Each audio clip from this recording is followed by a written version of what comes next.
Hello everybody, how are you guys doing today? My draw, welcome in. Hope you're doing well. Happy Thursday everybody. Yeah, we are here to paint today. So I am going to, let's get some minis out. Hey Leo Twitch person, welcome. Alright, so the goal today, I have one or two goals, I don't know.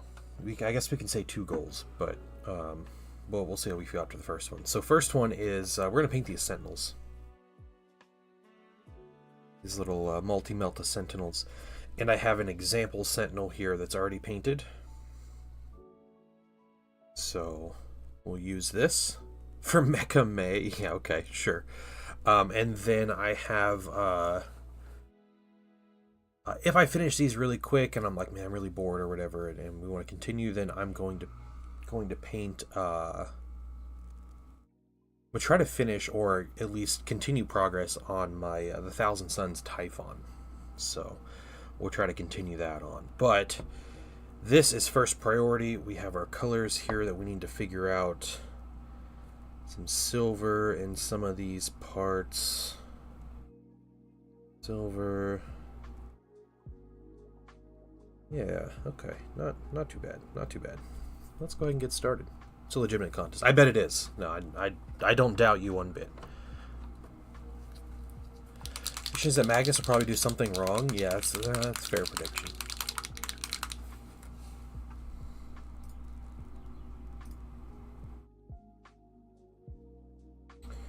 Yeah, we gotta post about we gotta talk about the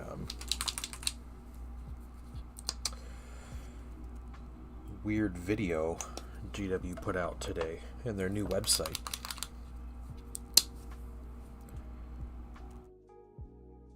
Okay, just get some silver down on the palette.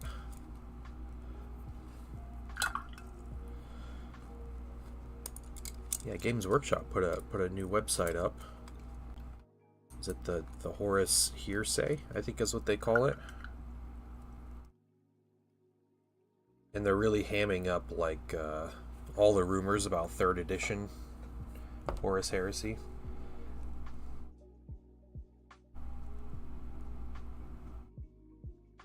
Really going all in on it. I'm just mixing up some paint right now, guys.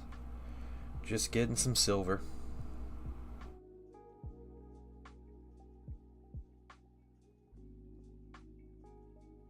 Get that on this brush.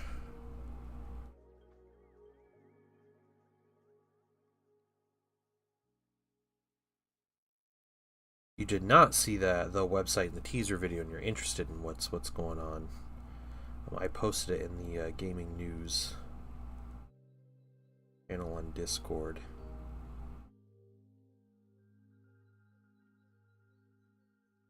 It's like a super troll video and website, like kind of poking fun at all the rumors that have been going around for months now about Heresy stuff.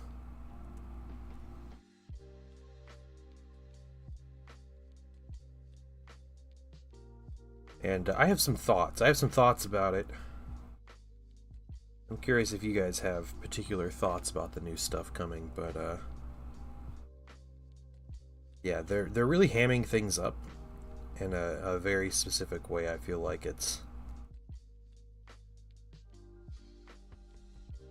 I don't know.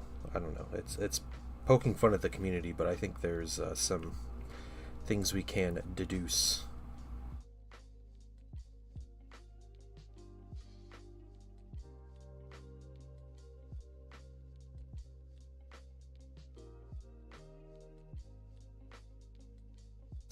Things silver. Sure, why not?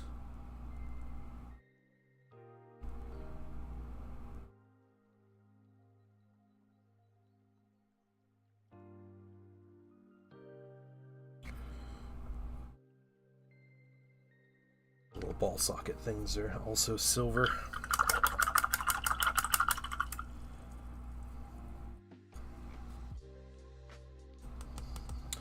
So how's everyone's Thursday?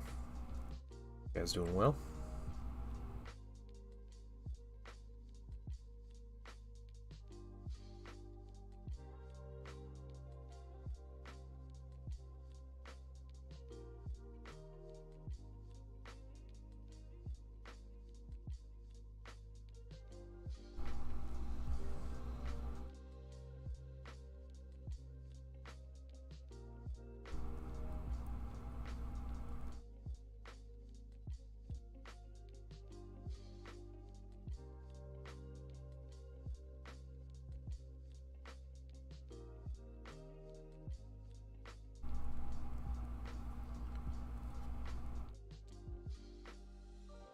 Got that. What's next? This little step ladder here.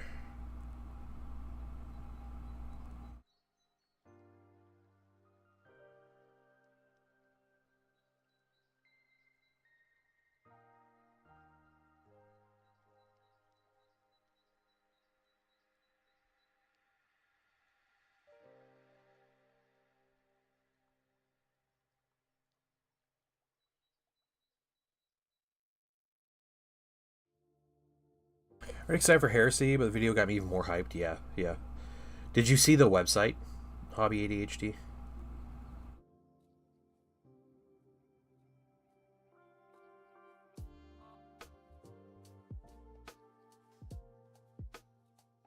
Yeah. So at least so they show off three things in that website. They show off also good morning. They show off what they call push fit sprues and salamanders with colored plastic. They show off concept art for a new Dreadnought variant. And they show off a D18 and they make it look like it's like a leaked photo. At least two of those things are not anything. Like they're fake. So I don't know about the third one. The new Dreadnought is one of the rumors that's been going around. And the concept art looks legitimate. So until I see someone finding a source where that artwork is like old or from something else, like I think the Dreadnought teaser is the correct teaser. And I wonder if they're gonna do that every day or every couple days. Put out like a couple like teasers, you know, like ooh leaks or whatever. And one of them's true and a bunch of them are false. Like that would be really fun, honestly. What's up, Star Laser? Yeah, so the push fit sprue that they show, and it's like colored plastic and everything, that's from the Emperor's Children sprue. That's from the Flawless Blades kit. That is not a new kit they're showing. And then D18s I don't think are possible. And that's just ridiculous, so. It's like super fake. The way it was like put up, so. Let's see, I get that. We got those. Okay, let's get a smaller brush at this point, or we just go and get the large brush on everything. Then we come back and do a smaller brush. It's probably better.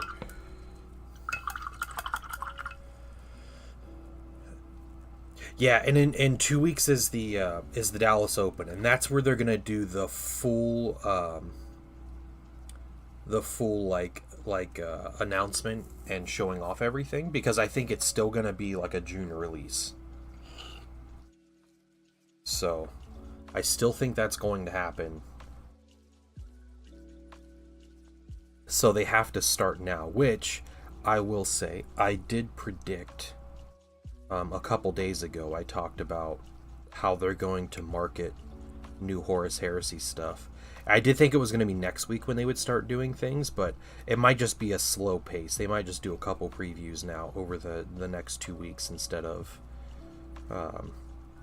stuff every day or whatever the week before. What's up, Frankie Fingers? How you doing?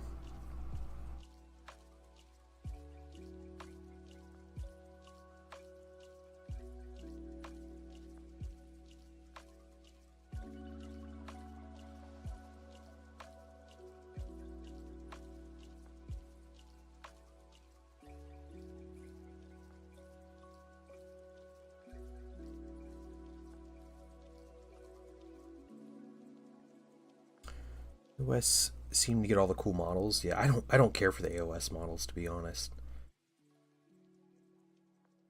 I do agree. It seems like 40k gets the short end of the stick with the cool models, but like Necromunda gets cool minis, and Old World minis are great, and I think it's more Specialist Studio gets a little more creative freedom, maybe, and they tend to have maybe like a smaller team making decisions, and they can all pick what's cooler.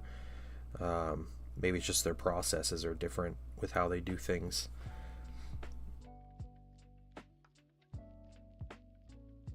But yeah, I see a lot of people talking about how like, yeah, Age of Sigmar gets all the cool things, and I don't necessarily agree. Like, I don't like a lot of the Age of Sigmar sculpts. The Age of Sigmar sculpts I think are well done are the ones that look like classic fantasy minis. Yeah, the Heresy vehicles look so much cooler than 40k ones. I agree.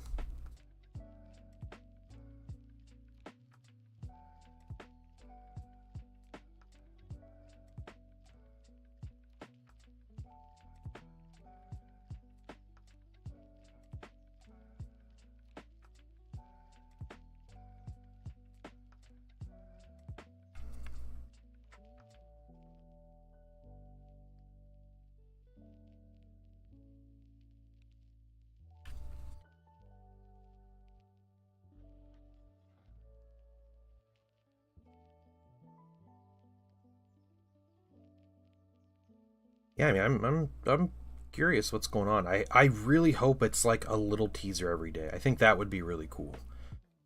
I'm not holding out like actual hope that that's what's going to happen.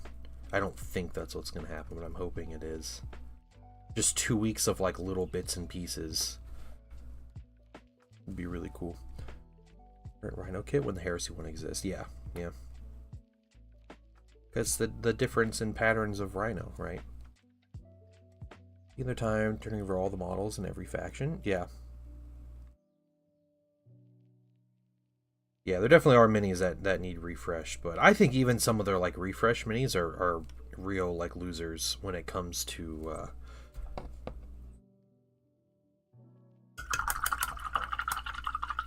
like sculpt quality and stuff.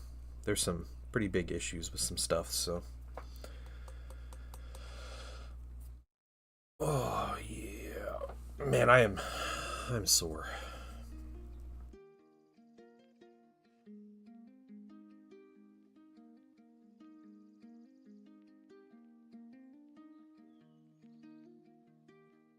So all right, proud dad moment here. I'm gonna brag for a bit. It's proud dad about myself though. It's not about my son. Um, I have been lifting weights consistently since January. So I'm about to finish out like 4 months of actually lifting weights, and I feel awesome, and I see like a crazy improvement and stuff. But I've been doing the same workout routine for 3 months, and it's like, or 4 months. It's like beginner. I read up on like good exercise, like comprehensive stuff, beginner stuff. I don't have to like spend forever at the gym and everything. Well, was it this week? Yeah, it was Monday. I added a new exercise to my routine for each of my days. So, doing some extra stuff, and my body hurts. I'm sore. Feels good, but I am sore. Talk about Inquisitor big boy shorts again. Yeah, oh man, Kotiaz, right? That refresh is so bad. That mini's so bad looking.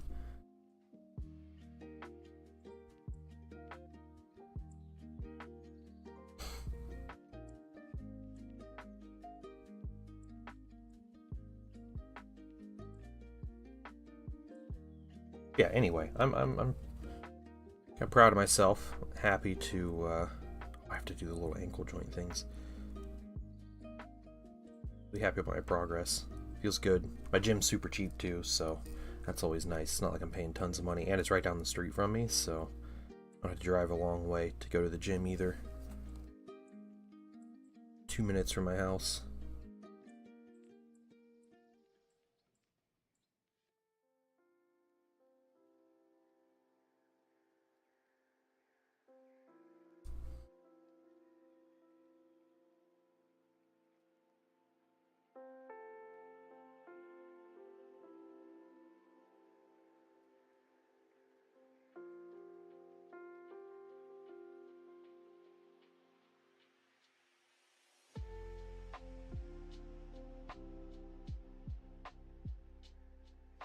Yeah, like some of the like the with the sanguinary guard look really bad too compared to the minis in person don't look super bad. They look pretty good, but just compared to like some of the other stuff that's come out, they look bad. I really don't like the look, like the aesthetic of Votan. I think they were a big miss. I think the squats in Necromunda are incredible. Those minis look great, but for some reason the Votan just they just missed the mark for me. Yeah, just a lot of stuff like that. Stuff like the Desolation Marines. It's like a big like why? Why would you do this? Hey Izzy, what's up, man? How you doing? Sculpture 40k just use standard models and adjust them a tad. Yeah. Well, like I understand, like, you have like CAD software or whatever, and you have a Space Marine, like, you adjust the Space Marine, you make a new weapon, you put it on them, and that's like your sculpt, right? It's all like digital and everything. But it's just like the Desolation Marines aren't even I don't know. It is their weapons that look bad. It's not the marine part of the mini. Like, intercessors look cool. That's fine. I don't have issues with the intercessor sculpts. It's the the goofy over the top everything.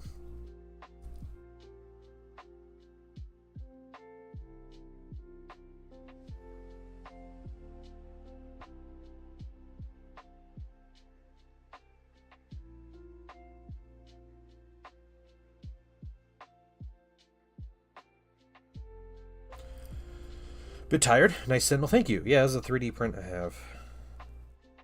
I'm painting numbers 5 through 8 today of these Sentinels that I have.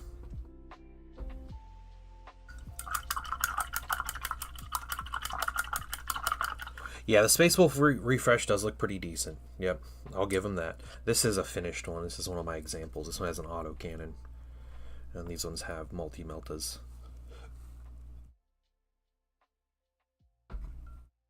Link to download these files, perhaps? Straconis, give me a second, and let me see if I can find the creator here, or, you know, if I have just a moment, I can find it, if I can't find it here. Badger's Armory? Armory with a U. Yeah, Badger's Armory is the creator.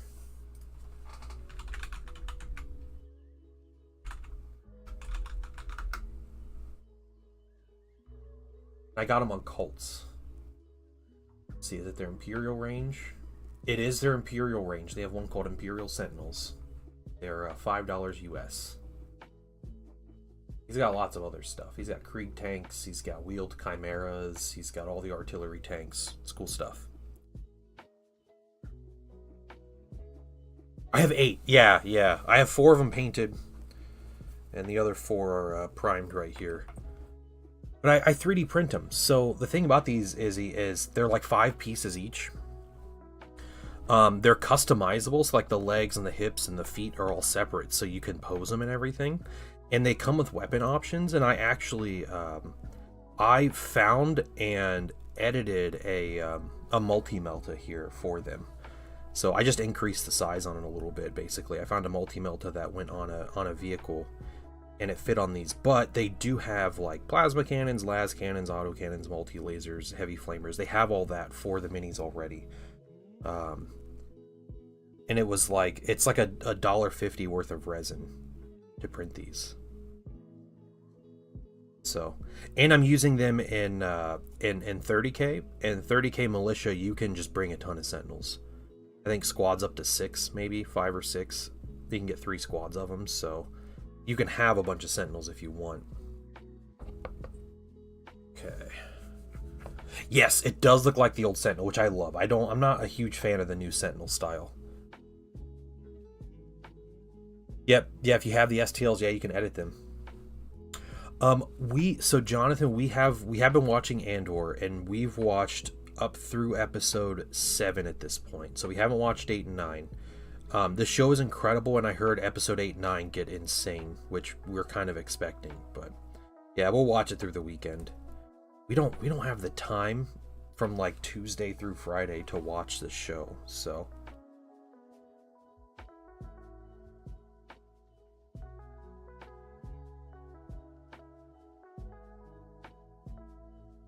I love and hate that they put out 3 episodes at a time. If they just put out 1 episode, it'd be so much easier to manage, but I understand like each 3 episodes are like little movies, so they're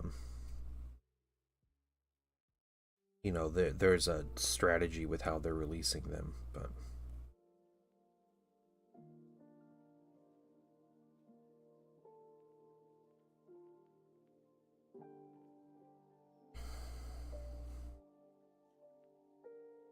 yeah, my buddy Zendraw will edit files for me occasionally, but all I really ask him to do with STLs is to add like magnet holes in the mini, so I don't have to drill resin, and he does that for me.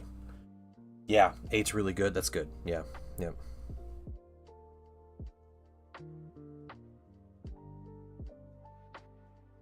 That is, yeah, by far the best Star Wars show that's been released.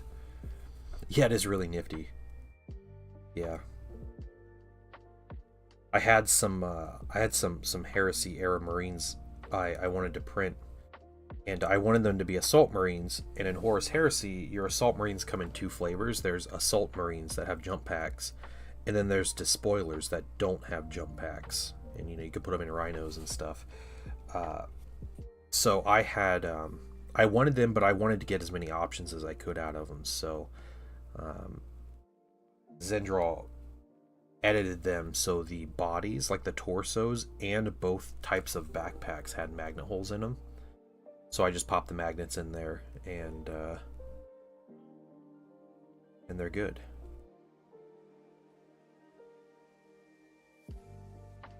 Hey, yo, Raptor, what's going on, man? How's your day been?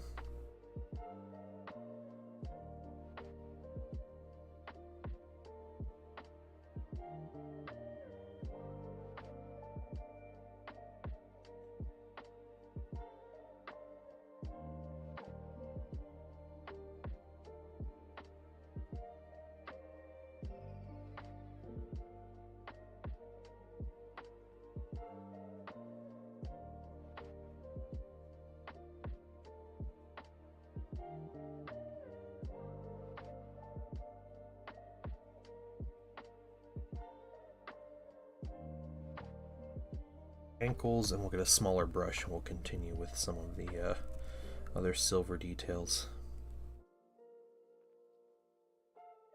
There's going to be more time into these just drying wash than anything else.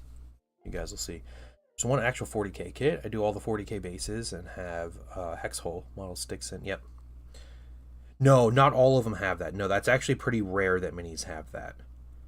Yeah, most of the time the bases are blank, like flat plastic, and you glue the foot on, however it'll go on.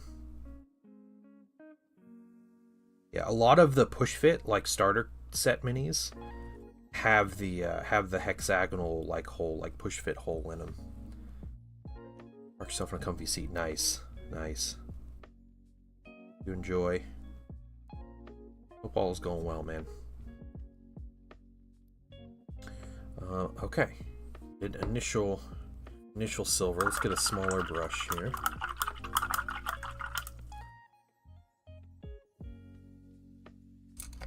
Yeah, we painted a solid 12 minis yesterday. Felt good. Okay, not there, not there, not there. We need windshield.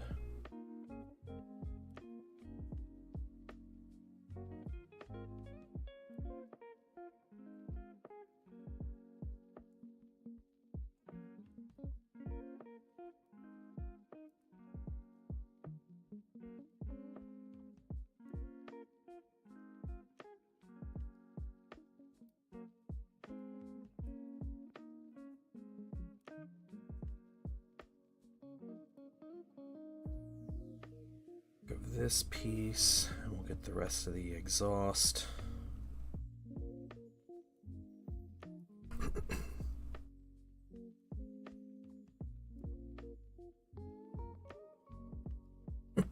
Excuse me.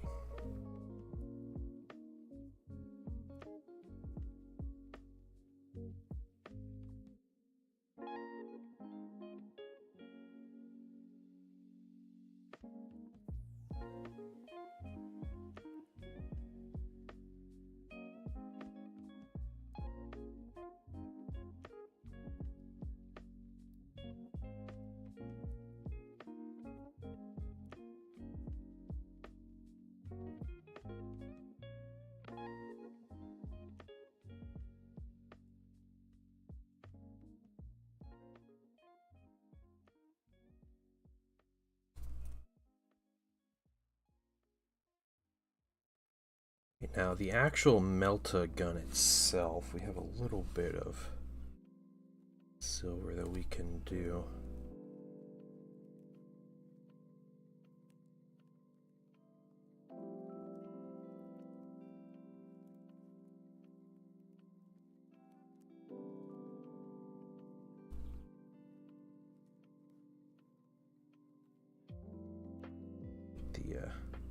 Apparently they put iron sights on the Meltas for the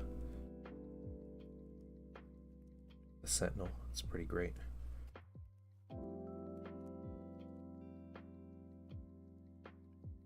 Makes perfect sense. I think that's it for the silver on this mini. Let's just look real quick at what we got. Yes.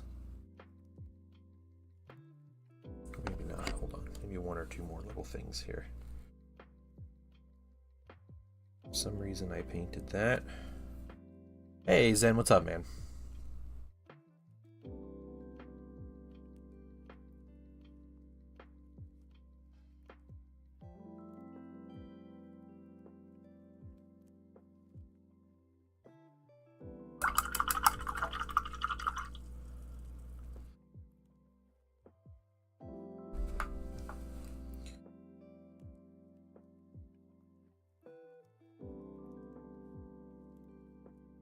Yeah, I think it's funny GW didn't say anything on their the Warcom website about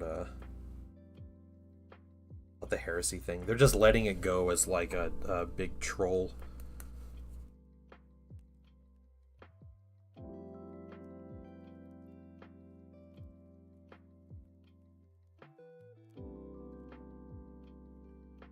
How'd you hear about it? They put out a YouTube video, but I saw someone link it early this morning at like 7 something this morning.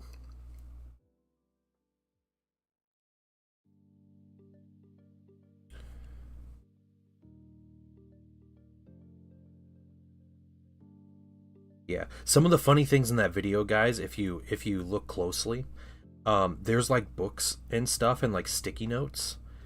And there's stuff like there's a book, it's called Imperial Armor Volume 1 2nd edition, and there's what else was there, there's like sticky notes about like there's one that says Hazard Strike Paint question mark, and just like little things like that. They're messing with everybody. I think they made that video because of Valrak, like just to screw with him.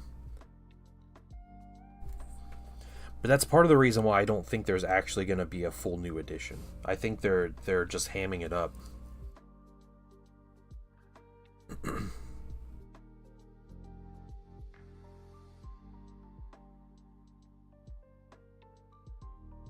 Like their website is like playing like 2 truths and a lie, you know? But it's like 5 lies and a truth. I'm holding out hope for yeah, a 2.5, like a big errata kind of thing, and you know, if they release new army books for it, that's fine. My big thing is I just don't want them to change the rules a lot.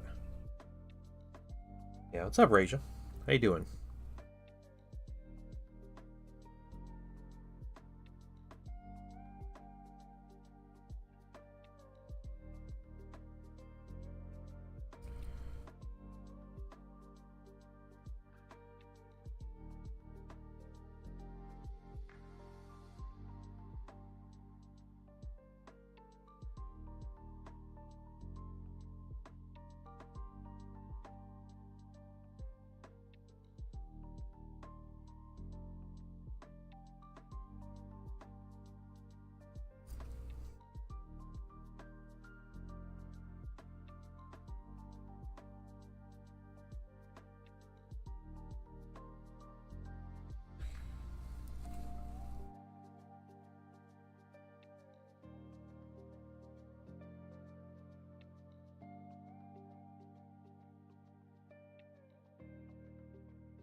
Yep, I would like to say I predicted this. Painting Dag called it.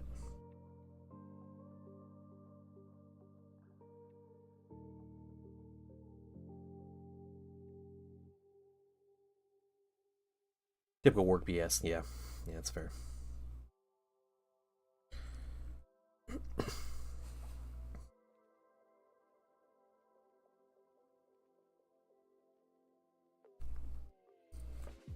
And anyone who wasn't hanging out, oh hey Paint Meets Plastic, what's up? Anyone who wasn't hanging out in the Patreon Discord chat last night, the hangout, you guys missed out on me and Rage talking about Armada for 30 minutes while everybody else was silent. because nobody else plays Star Wars Armada. It's great stuff.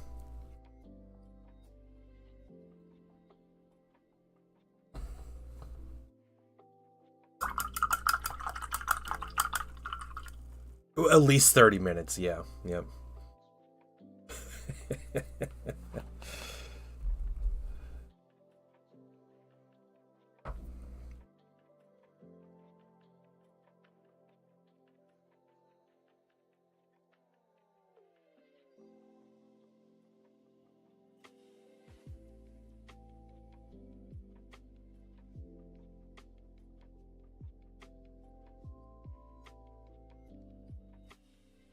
Hey, Spill Paint Pot, what's up?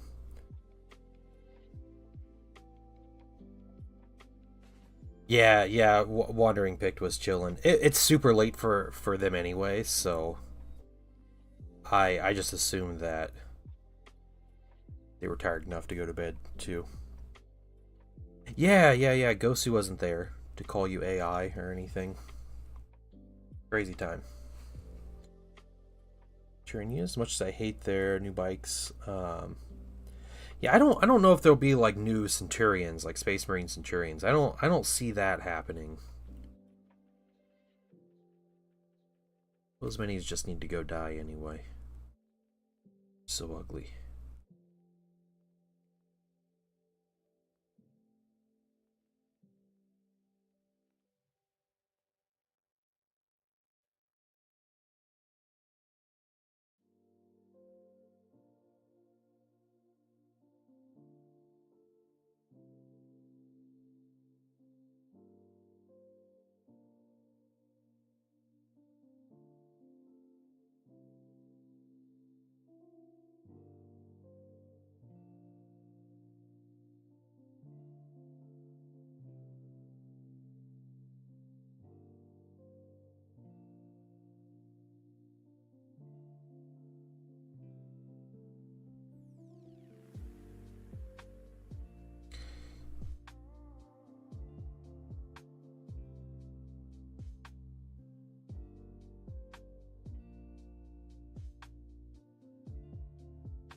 Yeah, it's a gorgeous day outside.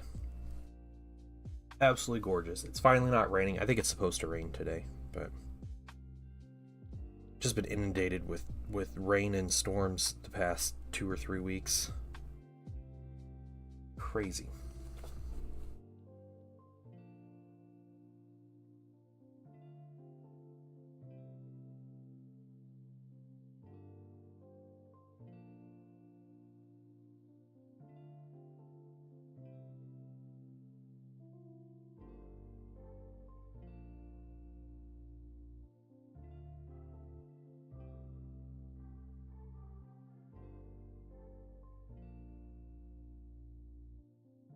Okay, that's it for you. Last one.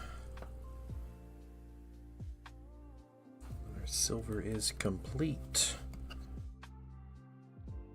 Silver base coat is complete.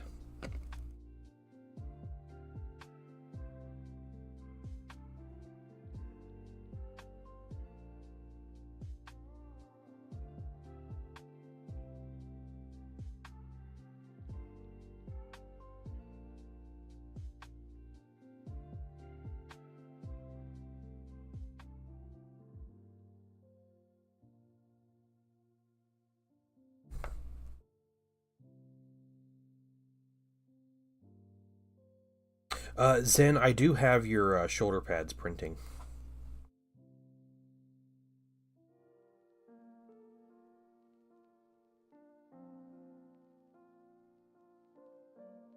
So they should be good to pass off tomorrow.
get the weapon. We got those pieces. I think that's it. Or yeah, okay. How many models on average would die in a unit with a 5+ save and 1 wound and 1 turn of fire? Night Trap, it depends on like 1,000 different variables. Like what's shooting at him, how many shots, like what's the toughness of the unit, what's the strength of the shots, like it's, you know, do they have cover? Are they getting their 5+ save? Because you're talking about like a bolter unit, so like a 10-man tactical squad shooting at a unit of militia, which are 5+ save and 1 wound. Best case scenario, the tacticals stood still and they're in close range, so they're getting 3 shots each, and the militia's in the open. So then you're at like 20 hits, 14 wounds, and that's just 14 dead militia. Because they don't get a save from it, because bolters are AP 5.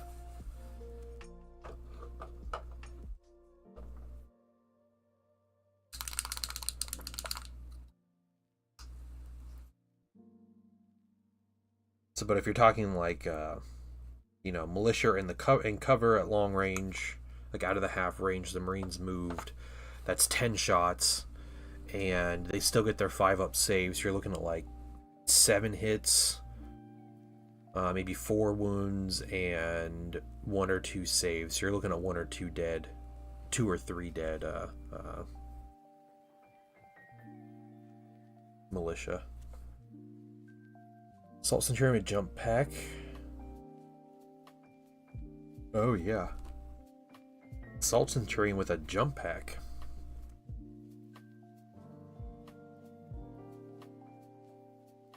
That'd be pretty crazy. Centurions are older minis though. Like I don't see them, like GW, adding more onto them, because they're not like a Heresy mini, and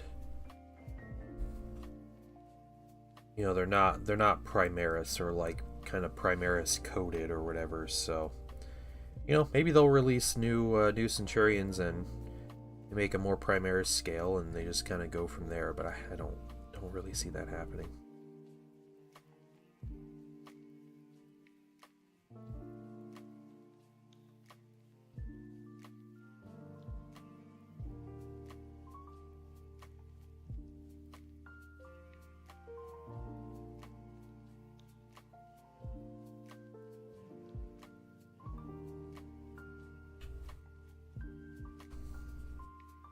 It's 5 engineers almost done. Nice.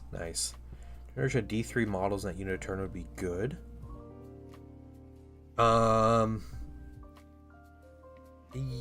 Maybe, yeah. Sounds like you're talking 40k. Is that like a 40k thing, like with the medics or whatever? I think the medics are good in 40k for guardsmen squads. I thought they were pretty well received.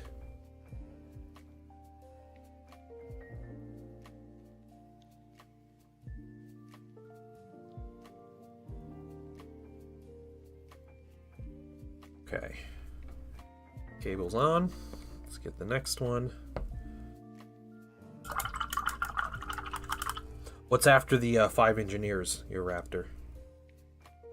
Because man, you're cruising through those squads.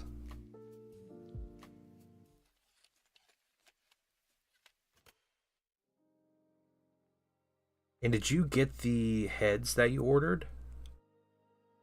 Or like third party? Different heads?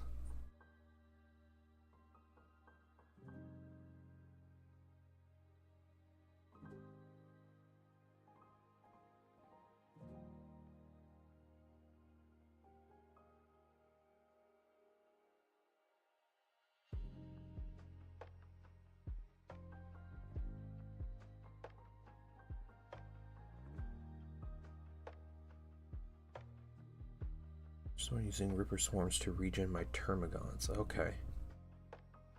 Yeah, I don't know. I'm not sure the rules interaction with that and how that works. But if we have anyone that plays Tyranids in here, they might be a better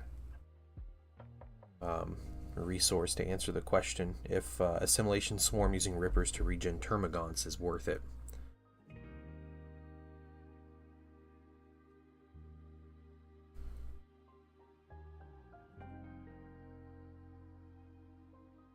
You got the Brody heads. Okay, sweet. Sweet. Codex chapter is not named Ultramarine, some real love. Yeah, it looks like they are. Yeah, I'm not sure. I bet the reveal show they'll show off stuff. Probably Black Templars and maybe some more Space Marine previews. But I think Horus Heresy is going to be the big thing at that show. I think that's what it's going to be. So I don't know if they'd be stepping on toes, giving a bunch of 40k release information.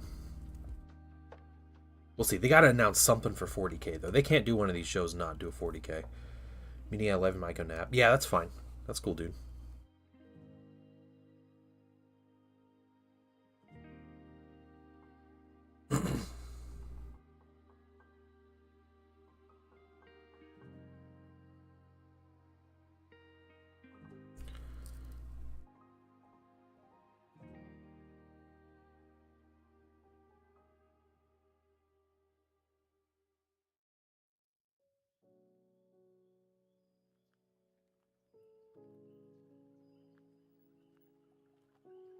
Marine versus Militia, it's good enough for my nids. Yeah, because you wouldn't get saves, but you know, like you're getting cover a lot more in 40k, and the cover works differently, right? And the AP is different, so like you're still gonna get saves. So if you have like a 5-man intercessor squad, if we change that math here, 5-man intercessor squad all shoot at the same target, they get 20 shots. You're in cover, so your 5-up saves goes to a 4-up. They're AP 1, so it's back to a 5-up. So you get your 5-up save. So 20 shots. You're looking at what? They're heavy also, so we'll just say we'll give them 2s to hit. That's 20 shots. That's like 16, 17 hits. And then maybe 12 wounds. We'll say 12 wounds. For the 2/3, and then you're throwing a save, and you're looking at saving a third of those, so that's 4. So you're taking 8 wounds. So that's 8 dead Termagants, with what's probably an ideal scenario for intercessors. But there's better things to shoot at Termagants than intercessors. But I mean, that's a good target for them though. So. I feel like it's a realistic enough scenario. So losing 8, regenning D3 is kind of iffy. If it were flat 3, it would be better, but D3. 3 Trooper Squad will be the next batch. Yeah, nice. Oh, the Command Squad, the Krieg Command Squad is such a cool kit.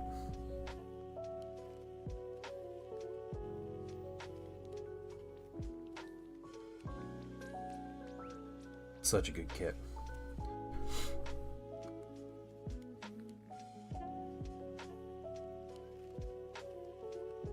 Please send lots of progress pictures for that, because I'm excited to see it. Isidore showing off his the Commissar, the Krieg Commissar that he had painted that looked gorgeous. It was really cool. I want to see more of that. With the Brody heads, yeah. Yeah, it was fun to paint. Yeah, I wish someone would be like, "Painting Dad, can you paint a Greek army for me?" That'd be cool. Position them wrong anyway. Should be good. Okay, yeah. So it might be a thing where it's keeping them alive through an extra volley, which is really important. So, you know, instead of taking 3, you know, decent like units focusing at them to kill them, it'll take 4. And that can be important in itself if you're not putting too many resources into keeping them alive. You know, because every time they shoot at them and they have to shoot at them to take them off an objective or something, that's a unit that's not shooting at something more important. So, okay, next Next, we're going to grab this red oxide.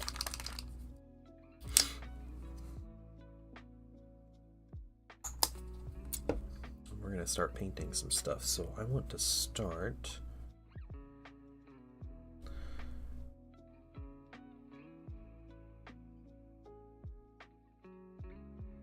half of this front panel.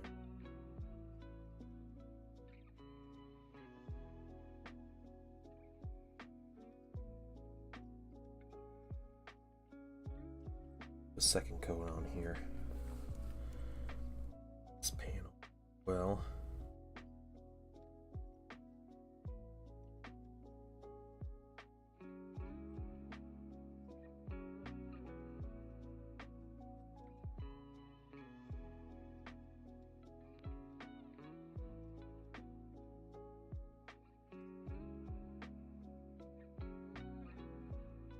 that's cool. That's cool.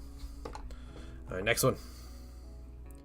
Simple green or highest percent rubbing alcohol you can get. Yeah. Wait, hold on. What's that? What's the best way to start painting from model if you want to start over? Yeah. Yep. Both of those are good. Or LA is totally awesome. That's another good one.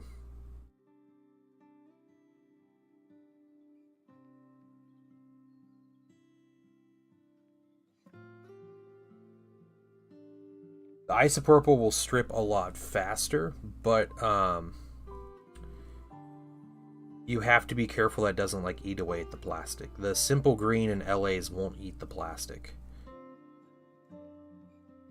They don't dissolve HIP's plastic apparently, so. But they take a lot longer to work, like days at a minimum.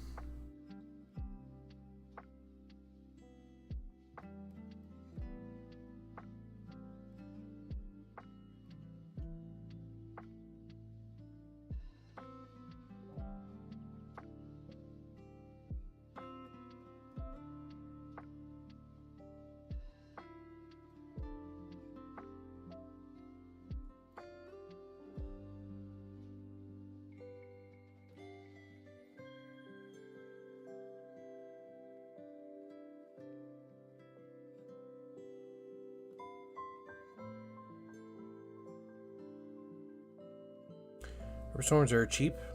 Yeah.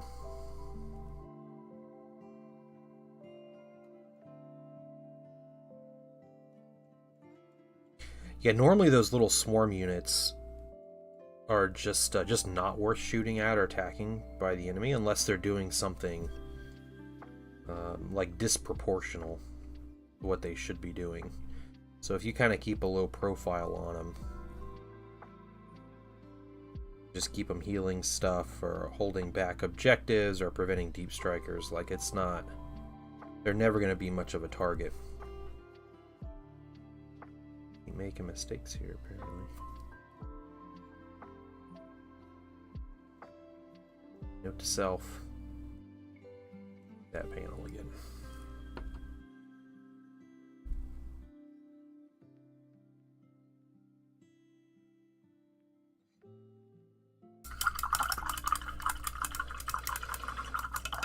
Units 20 Termagants, both supported by a unit of Rippers. Yeah. Is that like an ability the Rippers have, or is that like a command point thing, like a stratagem? Oops. If it's a stratagem, it might not be worth focusing on, especially when you're just healing Termagants. But if it's just their ability, then yeah.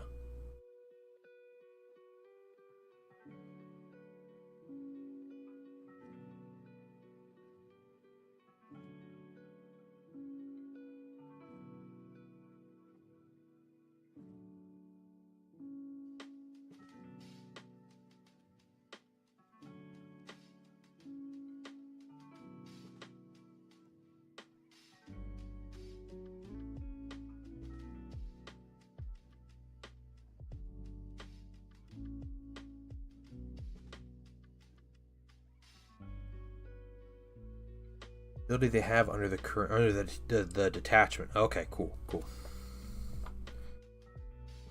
Yeah, I mean that sounds like fun.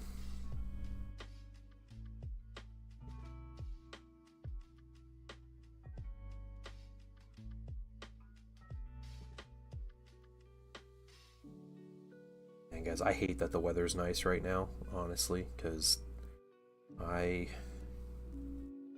don't want to mow my lawn.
Hey, an okay Guardian, what's up, man?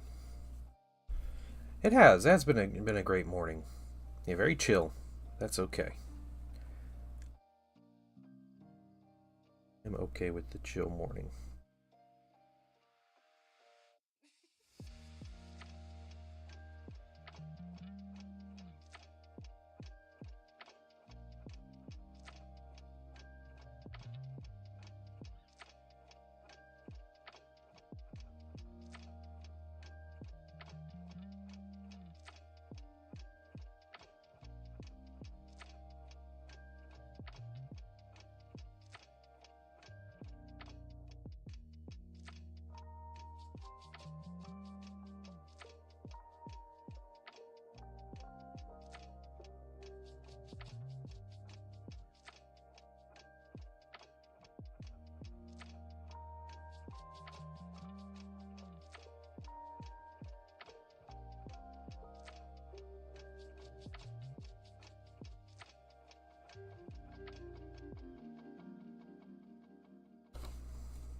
Get some of these little peripheral things. Looks like he has red ears.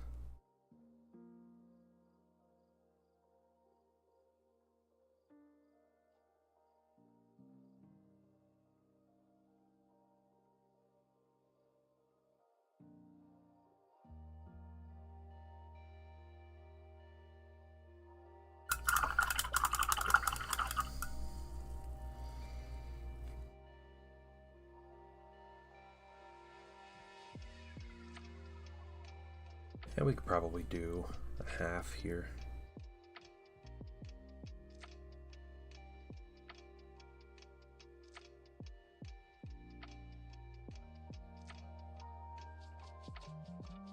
Doing great, can't complain. It's good. That's good to hear.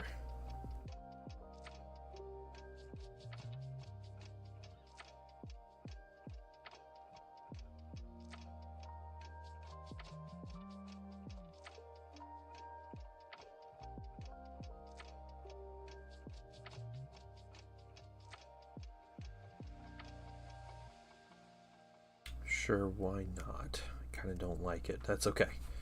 That's all right.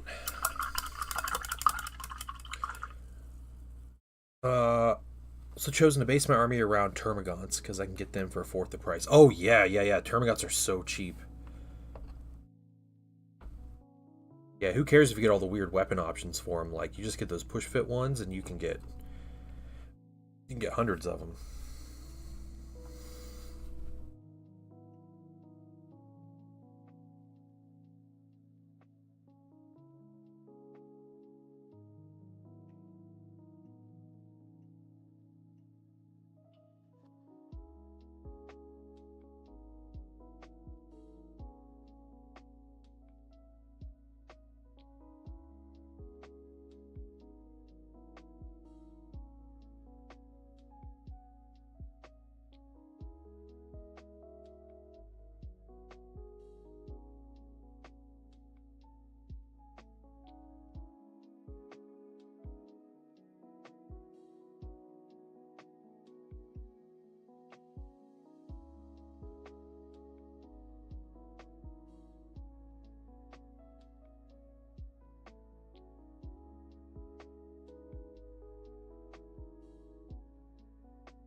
outfits are the same as the normal box. Yeah, the normal box just has the special weapons. And who cares about special weapons? They're termagants, right? Like, you don't need that.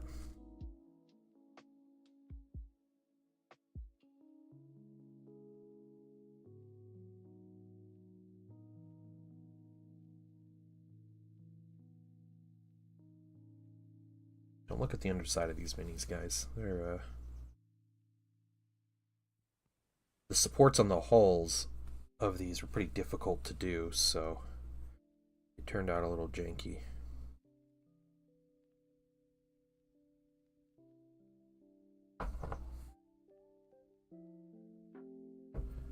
Striking red. Yes, thank you, Sir Blaine. Yep. It's gonna get weathered down. It's gonna end up looking like this.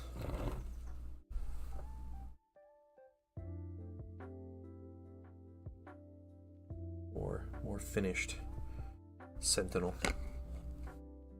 I'll get that second coat in a minute because things are still wet, but in the meantime we'll get out some bronze.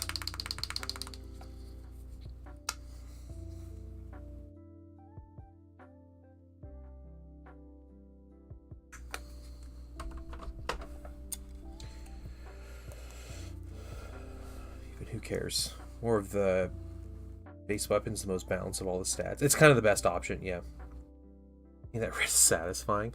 That's apparently all I do anymore is paint reds, so you're welcome, I guess.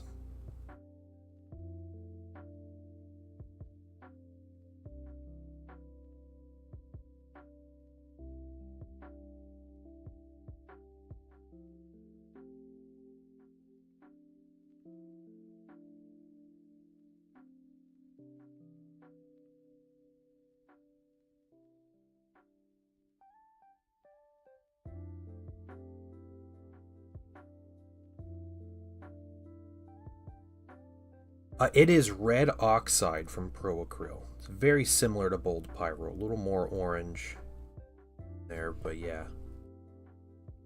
Red oxide. I believe it's from a signature set. I can't remember whose signature set that's from.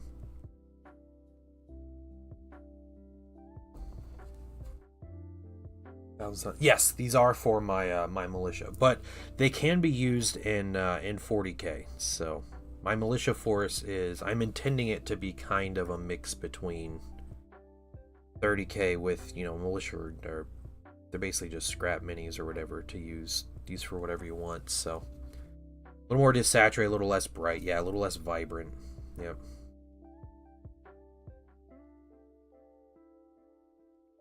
Yeah, just a little bit darker than Bold Pyro Red.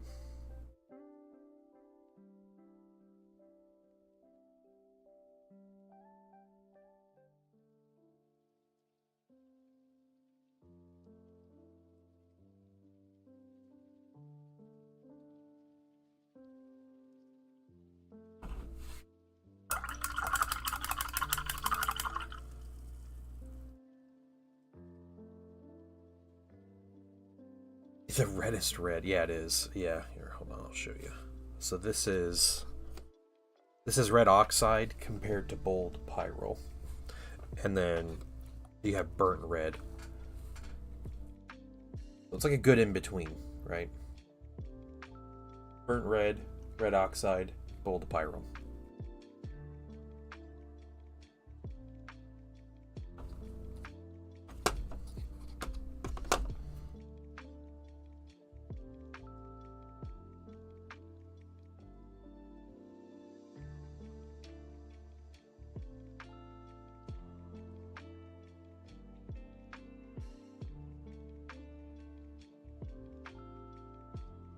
Yeah, I have some minis that I've printed for my militia. They're kind of waiting in the wings, and they're not going to be usable in 30k militia. So they will specifically be for 40k guardsmen. But I'm really wanting to use them in an old edition or two of 40k, so we will see. They might turn into Talarn Desert Raiders.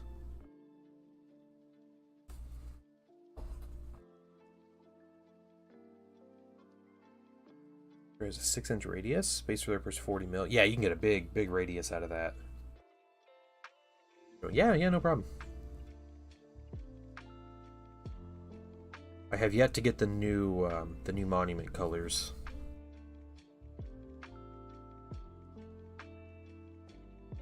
It'll probably happen in the near future.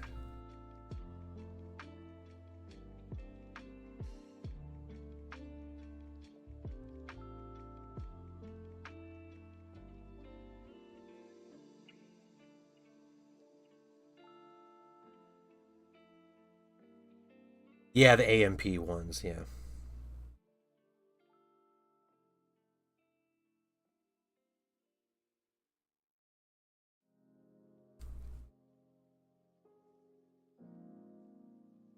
You know, they got the steel color, the mid-tone silver. They got a sepia wash. It looks good. They have a lot of like decent looking colors in there.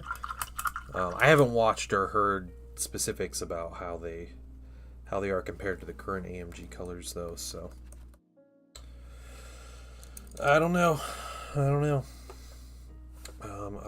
I need a second coat on this. It's still a little wet. It's okay. We'll get other pieces first.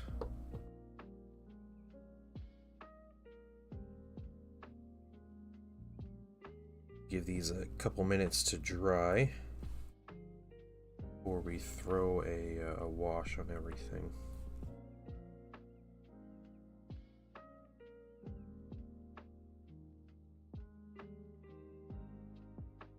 Ergon, able to regenerate termagants. Nice, yeah. You gotta be careful with that though, like overemphasizing like regenerating units. Typically in games it's a lot faster to kill than it is to regenerate, and like regenerating is a nice extra like little boost to your minis, but you're never going to be able to out regenerate someone's damage.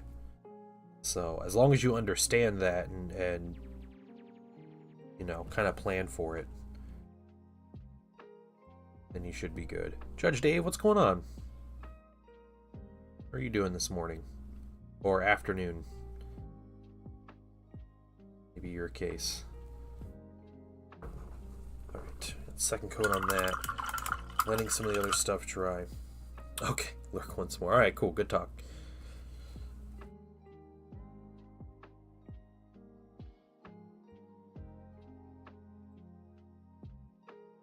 Oh, man. One thing I will need to do is I'll have to paint this base.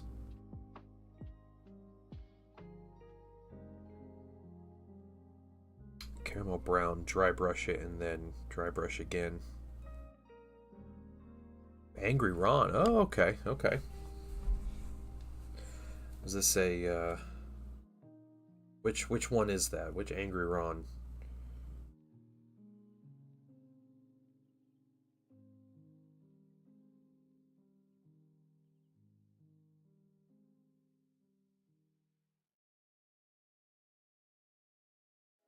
Right, 40k or 30k? Need to know.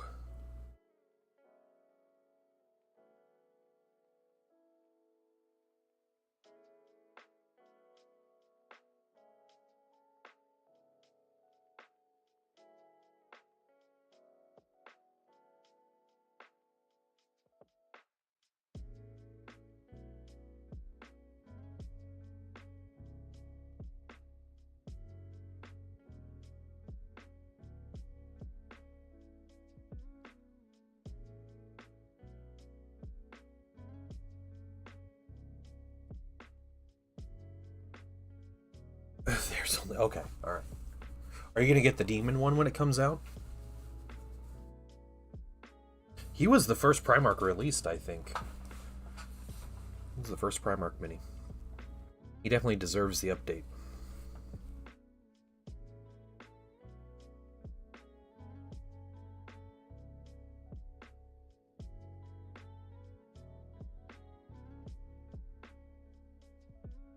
Okay.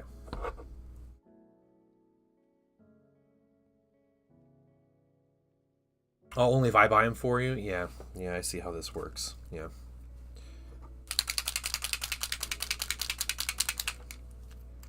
Let's see here.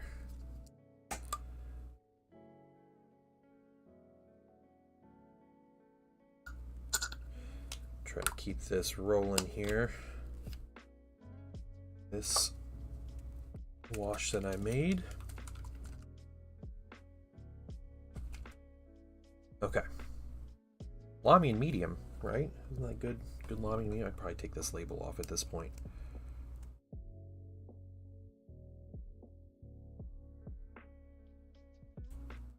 Let's see. There we go. We don't have to fool ourselves anymore.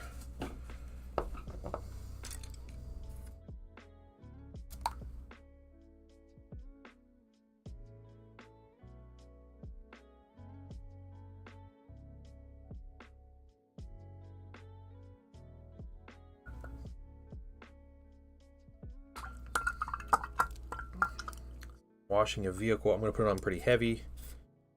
Probably going to drink up a lot of wash. That's okay though.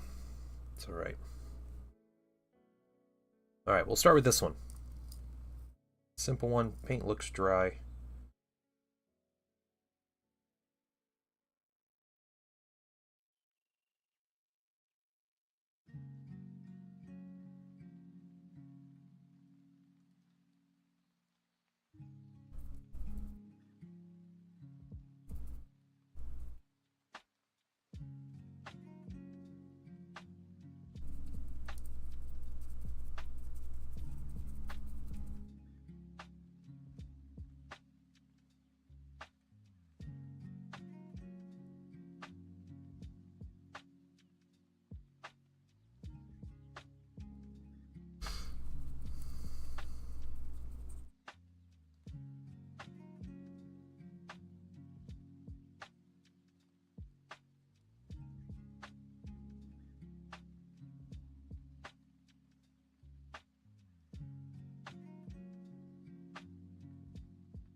Hoping we end up with. I hope this dries in good time that we can do our little details afterward.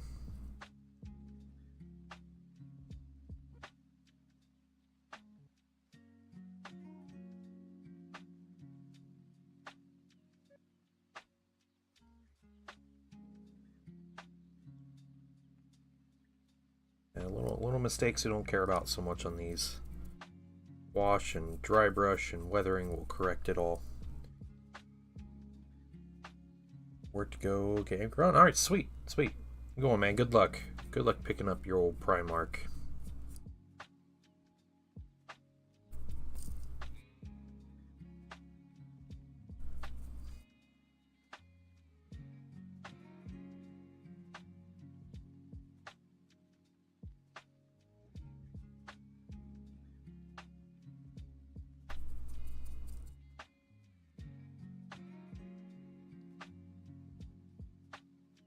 Hey, T-Slayer, what's up? How are you doing?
Okay, I believe that is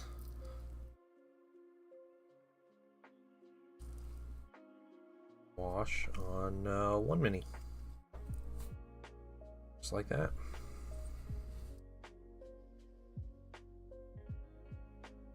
Cool, let's get the next one. You can see kind of the where it'll end up. We're gonna dry brush it and everything, and we'll get it to where we want it. On work break, yeah.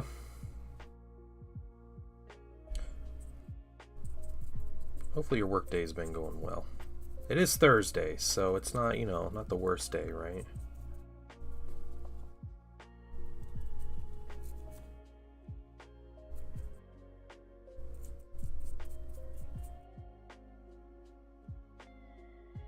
And, you know, the thing I know everybody wanted to hear is that Thursday's good because we actually had Heresy Thursday. In a really weird way.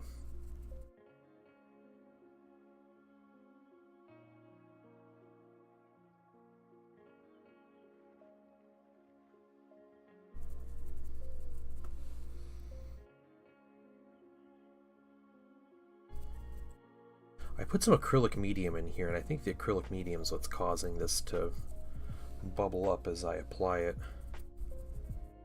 Which is a little frustrating, but I think the bubbles settle before it dries, so I don't think it's anything to worry about.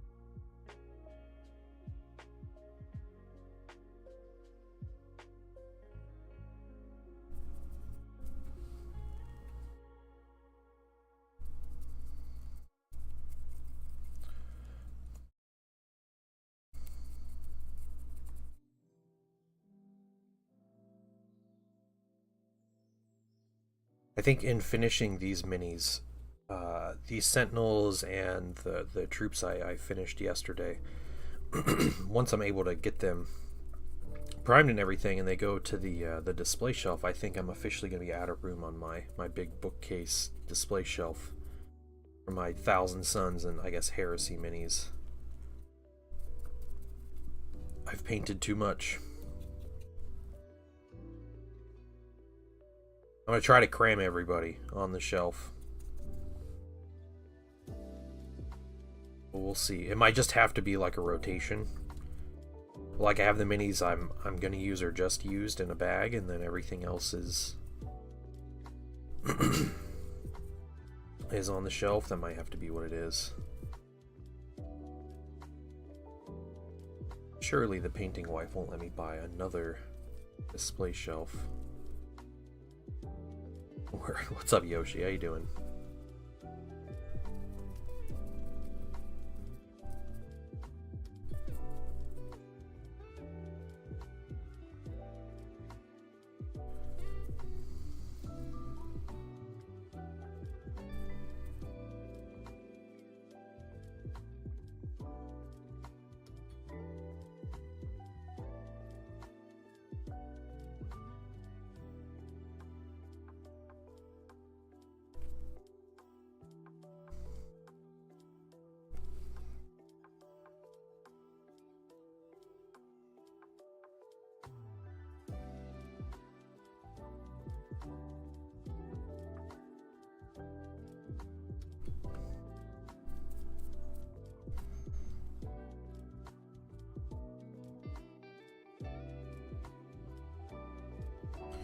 Alright, the wash on that. Let's put some more wash on the palette.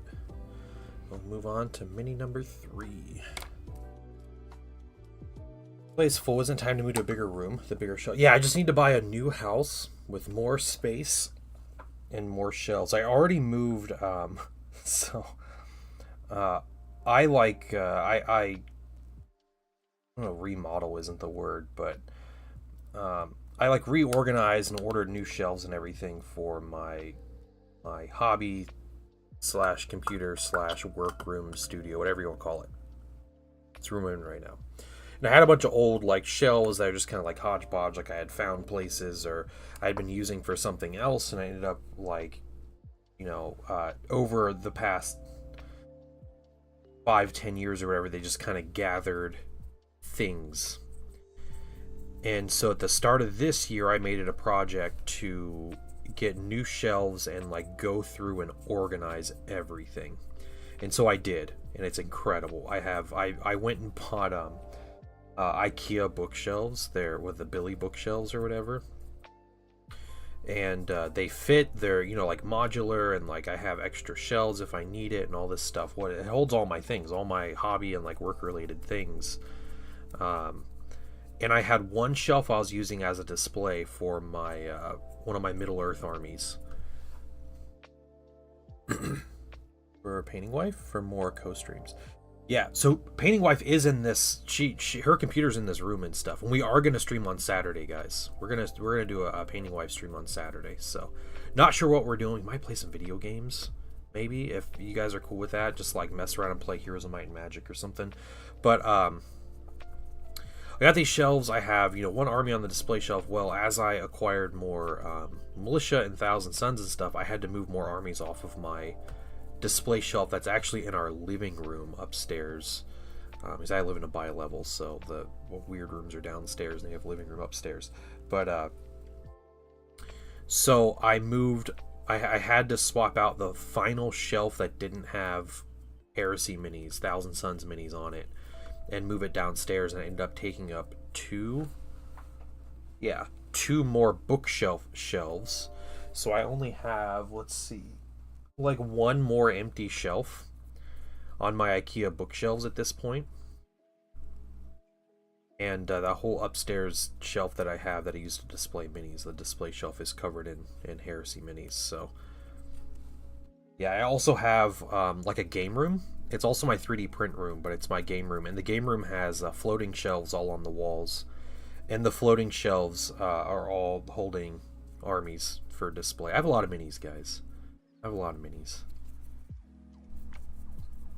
Almost the entirety of the minis I display are minis I've painted in the past like 6 years too. It's crazy.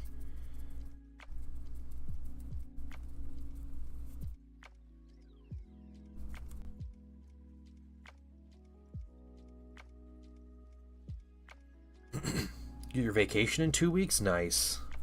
Yeah, that's good. That's good. Hopefully you're doing something fun. Or, like if just hanging around at home and not doing anything is fun, like that's great too.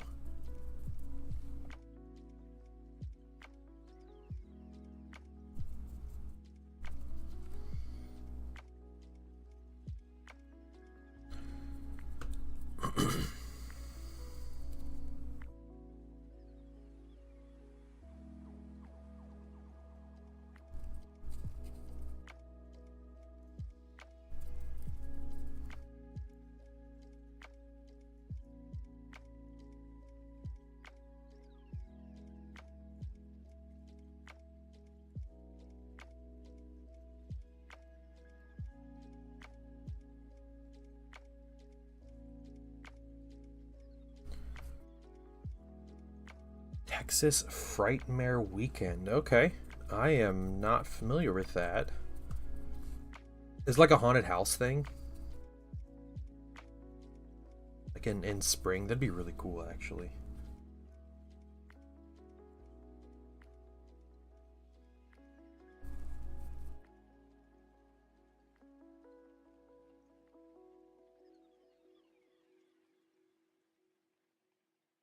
Or convention, is that what it is? That's cool. Well, hopefully you have fun. Definitely sounds like something that's like unique.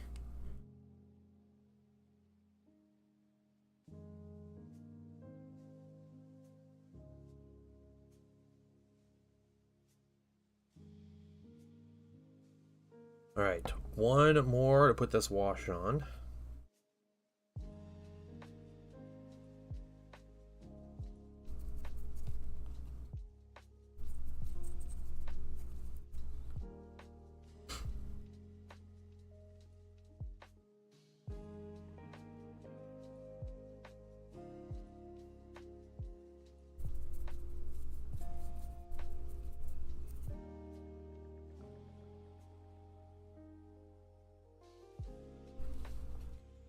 Yeah, Sentinels. I've had these Sentinels printed for a while now, for a couple months. It's nice to finally get them painted.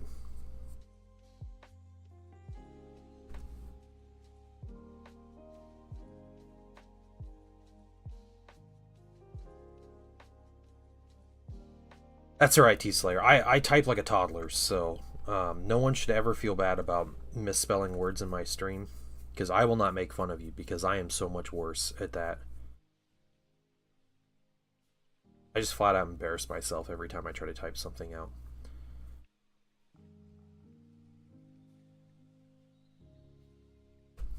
You know, I want to blame my phone or whatever, but like I'm a good speller. Like I'm you know, I've always been like good at spelling and everything, but just for some reason when I type, I just can't function. I can't do it.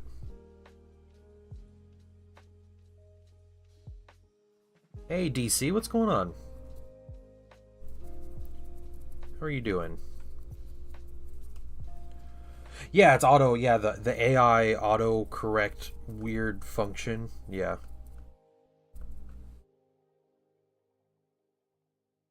Apparently AI thinks that everyone uses the word loom in like everyday conversation, because you can never spell look without autocorrect correcting it to the word loom. You're gonna meet Bruce Campbell? Oh, that's so cool. Bruce Campbell's like one of my favorite actors.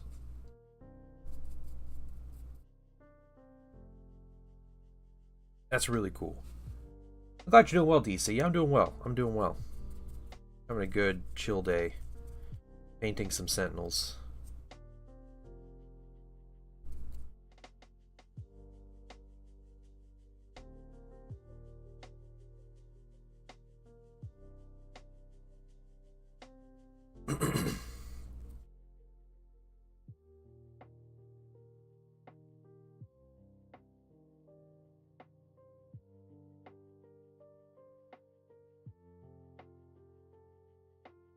His son is a streamer? Really? I didn't know that. That's great.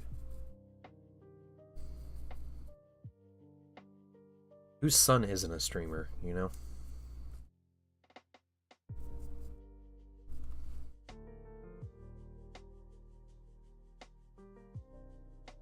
Is there a new bolt action army? What army are you thinking about? I saw they announced new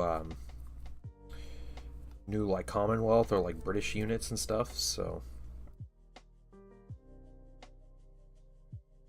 that's cool.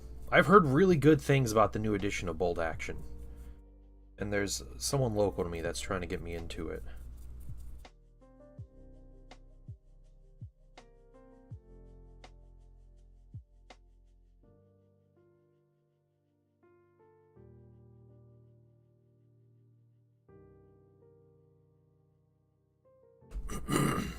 Excuse me. Alright, I think we have the washes done. Well, it's fine if we get some too much wash somewhere or another. Like it'll dry, and we're gonna dry brush it, and we're gonna weather it, and it's all gonna be good. British and Canadian. Yeah, nice.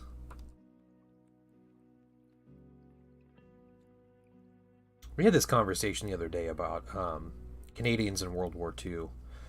Someone was commenting about how, like, oh, Canadians, they go to war, they just, apologize to everybody, and they, whatever, they'd be worthless. But it's like I feel like any student of history would know that Canada treats the Geneva Convention like a checklist, and we're some of the most like feared enemies of the Germans. So legit stuff. I'm gonna be back in just a minute, guys. I'm gonna grab something and yeah, maybe grab a snack real quick too, because man, I'm starving. So I'll be back in just a minute, guys.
a little snack. And also, I had a delivery. So I got a new nozzle for my airbrush, a new needle for the airbrush, which is cool. The little cover came off the needle. That's nice. But new needle, and then this was me spoiling myself here. Hold on, let me open this back. I was due for replacements anyway, but I bought some Winsor & Newton brushes. I got number 2 and a number 1, which are typically all you need. I also have a 2-0 hanging out anyway. But yeah, I got myself some new brushes.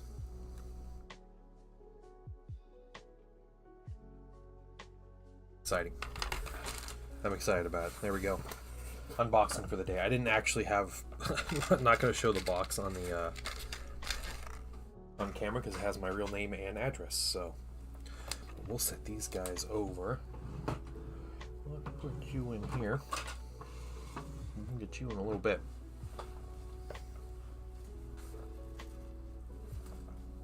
Okay, back to these Sentinels. Well, this crazy amount of wash is drying. Let's paint their base.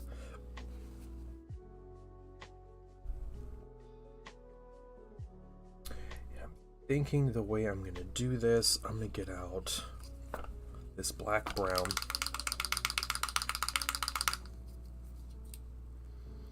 I have not played the new edition of Middle-earth. No, I am still waiting for the rest of the rules to be released.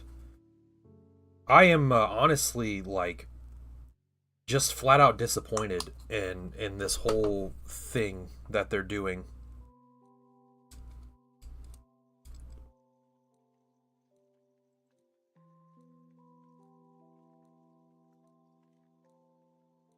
You know, it's been, what, 6 months? 6 months since this edition's come out, and they haven't released like 60% of the army rules.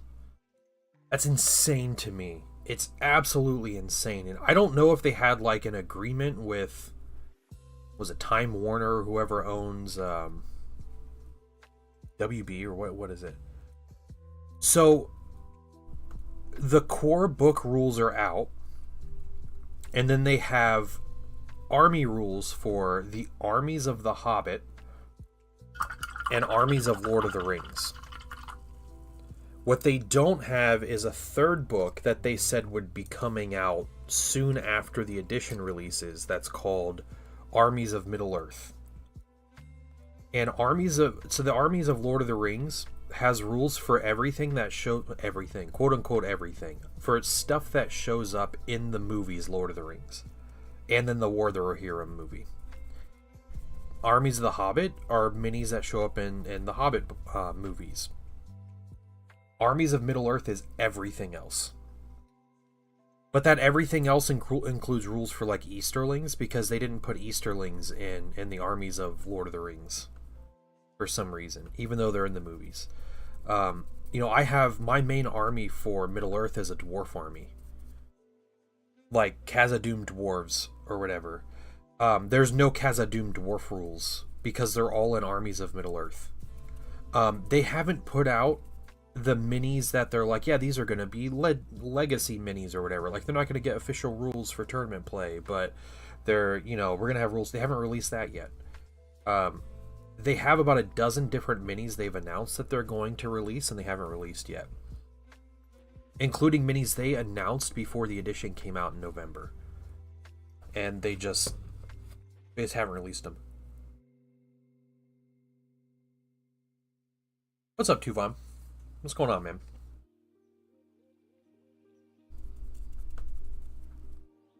Yeah, no, GW has been absolutely awful with this edition of the rules. So I have not played a game.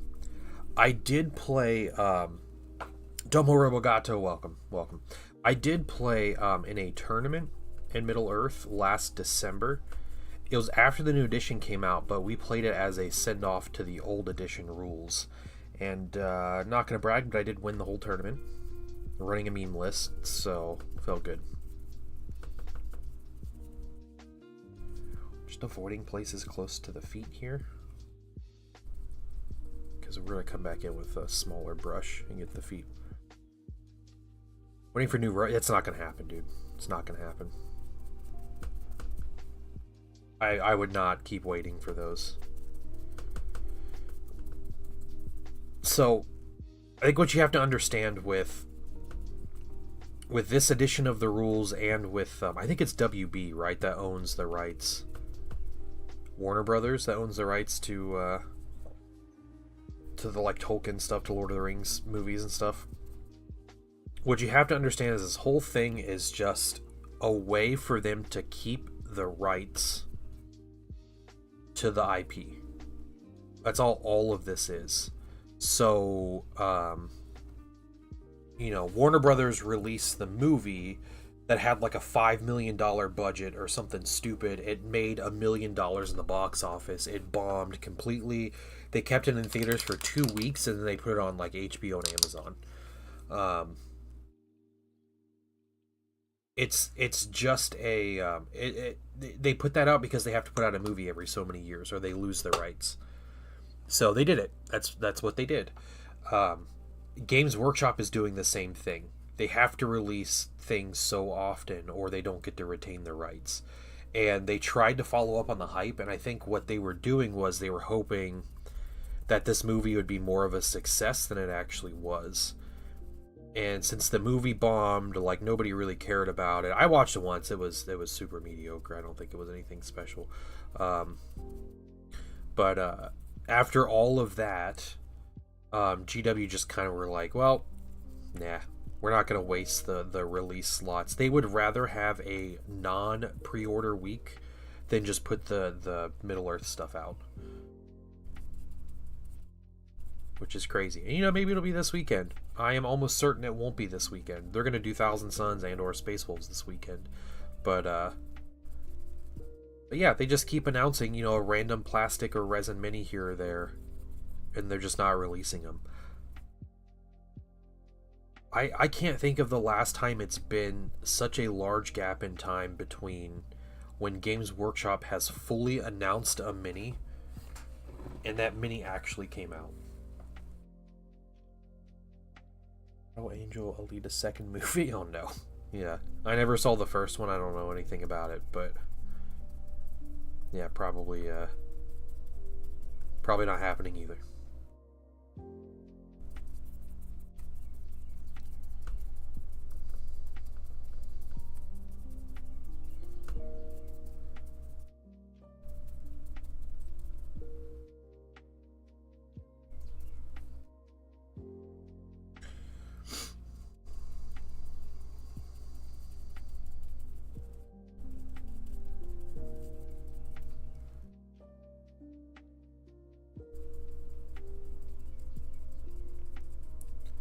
Yep, so still waiting on my actual army rules. My dwarves have been sitting on a shelf for months at this point.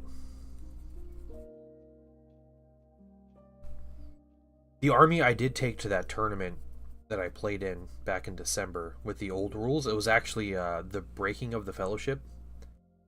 Like the Fellowship of the Ring at like Amon Hen or whatever. I brought them, I won the tournament, and then I heard in the new rules that they're even better. That they're like really good. That list is really good. It was like nothing but buffs, which is pretty funny, but nice enough to prime outside. Okay, sweet. Prime the next squad, next 7 mini squad.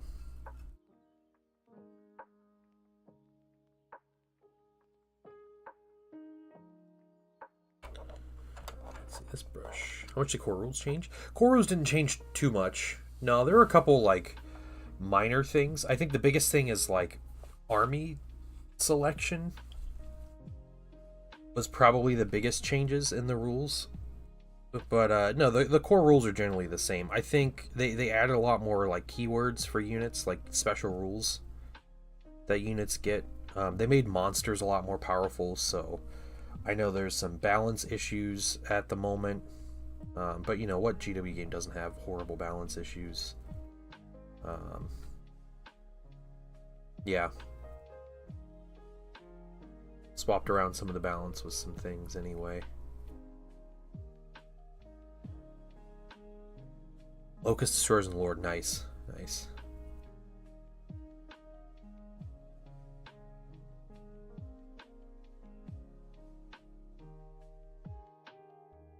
Ooh, like cave troll. More like treemen and eagles. Treemen and eagles are the really oppressive thing at the moment.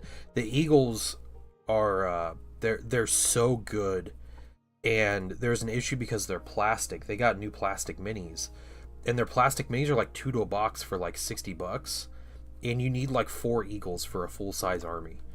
So you can buy eagles, you just dry brush like easy to paint eagles, and then you go and like win every game. Because you move fast, you hold objectives better than other units, and you just kill everybody. So, yeah, I've heard really nasty things about treemen also. Because the old way to play against treemen, if you're playing like competitive mindset, right? The old way to play against them was you tie them down and you just hold objectives. Because one model is one model when they're holding objectives. But now there's a new rule, maybe called Indomitable or something. I can't remember what it's called, but basically gives units like an objective secured value, like 40k, and treemen have a very high value, so they can outmatch multiple minis on an objective. And then most armies just like can't kill treemen, so it's kind of out of luck. Yeah, that's true, Leo. Yeah. Like, it's not going to affect 90% of the thing. It's just like, if you want to go to an event and there's going to be people there like that. Like, I know some people, it's kind of spoiled the fun when you play against an army and it's like, I have 0 chance of doing anything. Like, that's a big feels bad, and, you know, bad for the game. But on top of that, most of the armies don't have the rules out yet. So after 6 months, you can't even play the game if you want, if you have, you know, if you don't have specific armies.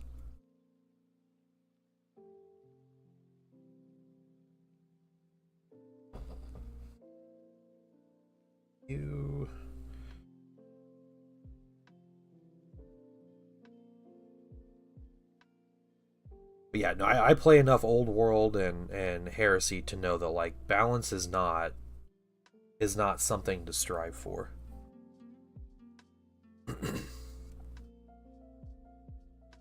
Yeah, because when you just clamor for like, you know, we need everything balanced, everything has to be balanced, you end up with games like 40k that I don't think is particularly fun at the moment. It's super like watered down.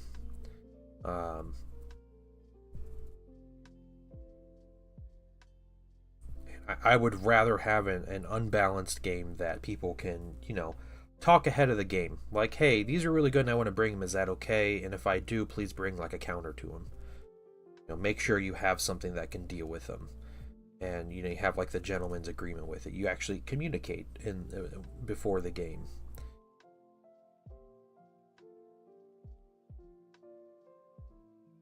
I found I've been having a lot more fun doing that than playing.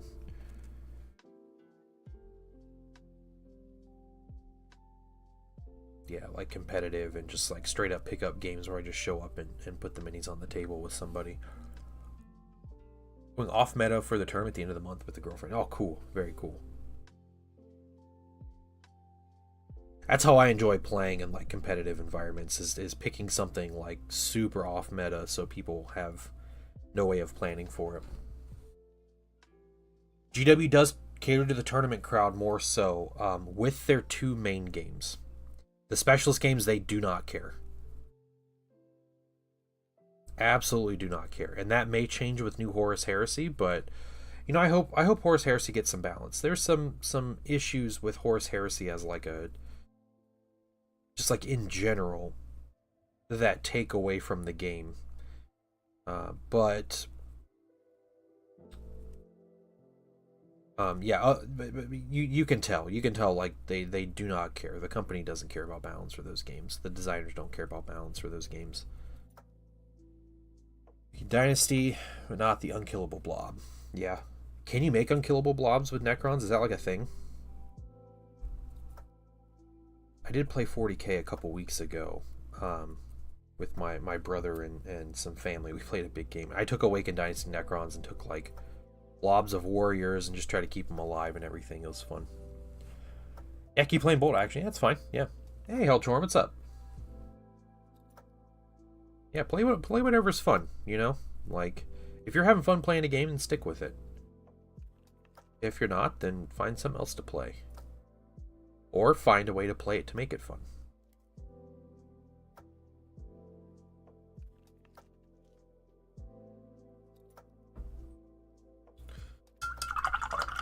Dread mobs, yeah, it's cool. It's cool.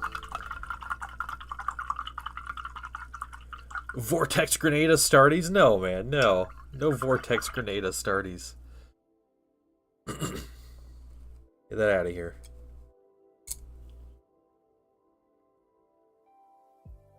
Animator and Ghost Arc. Okay, yeah, I get that. So the 4-up invulns, the Royal Warden gives them like fallback shoot and charge, right?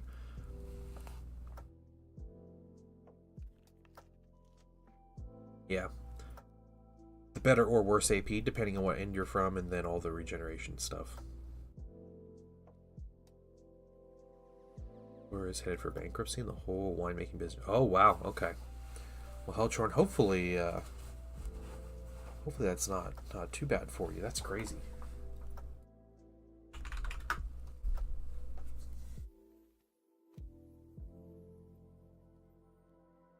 Let's see this.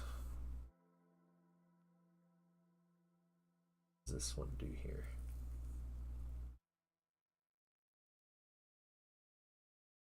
Oh, yeah, okay.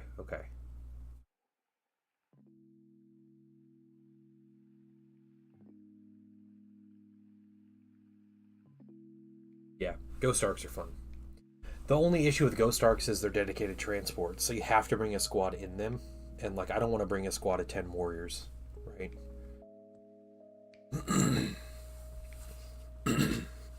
Excuse me. Yeah. Oh, man. Sorry, guys. Sorry.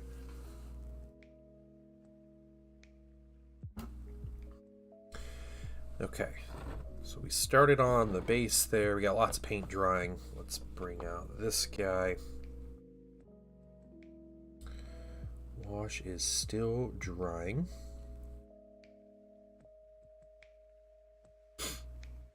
You just put Saris in the Ghost Arc? Oh, that's a good idea. Okay. Does he still get his rule when he's in the Ghost Arc, or he doesn't, does he?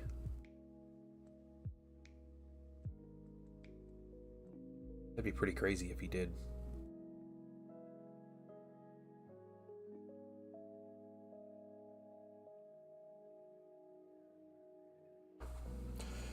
Yeah, I'm not sure the interaction with all that.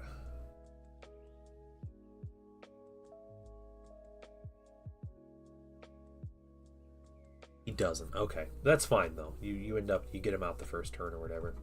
That's good to know. Well, next time I play against my brothers, I'm gonna bring all the cheese, dude. All the cheese I have. Just not much with my Necron, just a bunch of warriors. 6th edition Warhammer Fantasy Battle, the magic item cards. Oh yeah.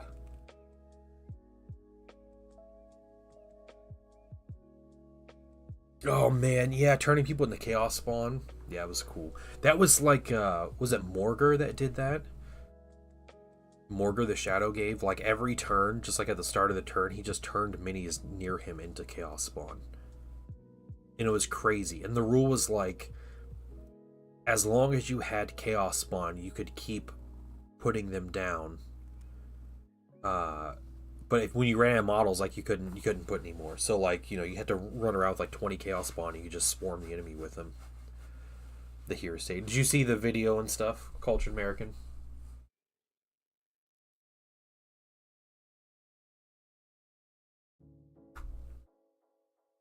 That's the news. Yeah. Yep. There's a bunch of shenanigans with that. The video's pretty funny though. They have all kinds of like little like little random bits are just trolling people in there. Hey Gosu, what's up? Yeah. Yeah, so it did feel like something from The Office, didn't it? Did you see like the books? So they have like a book in the beginning of it, and it says Imperial Armor Volume 1, 2nd edition on it. They have sticky notes on their computers, and one of them is like Hazard Strike paint with a question mark. Yeah, and they have all kinds of like little things like that, just kind of poking fun at everybody. Yeah, I think from the website, I think the concept art for the new Dreadnought is real, but the sprue picture is fake. It's a Flawless Blades kit, like sprue photo. That's what it is. That's like spray painted green or tinted green or whatever. That's not real. And then the D18 is obviously not real. Like that's like the obvious one. It just drops some mini. Yeah, just show us minis. Yeah.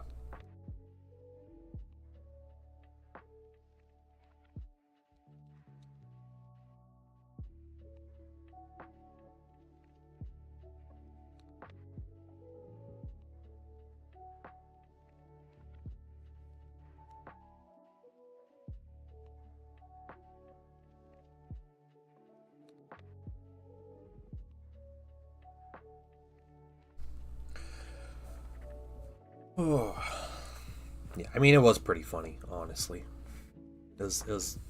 I enjoyed it. Get some of this extra, mostly dried garbage out of here.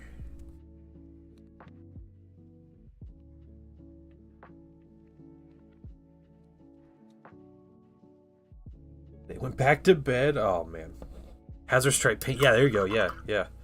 It's gonna happen, guys. GW said it. It's gonna happen.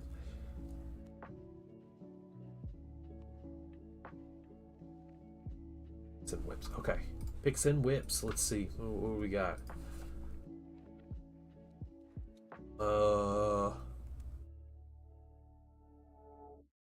I don't know. I mean, I don't think it would look bad at all. I think that'd look fine. The Mars Red Earth stuff. Yeah, I think you could do well with like a just like normal like rubble. Honestly, I don't think there's anything that would look particularly bad on your bases. You could do like jungle forest bases, you could do desert bases, the Mars bases, you could do rubble, you could do like dark earth, like black, like sand and stuff. All that would look really good.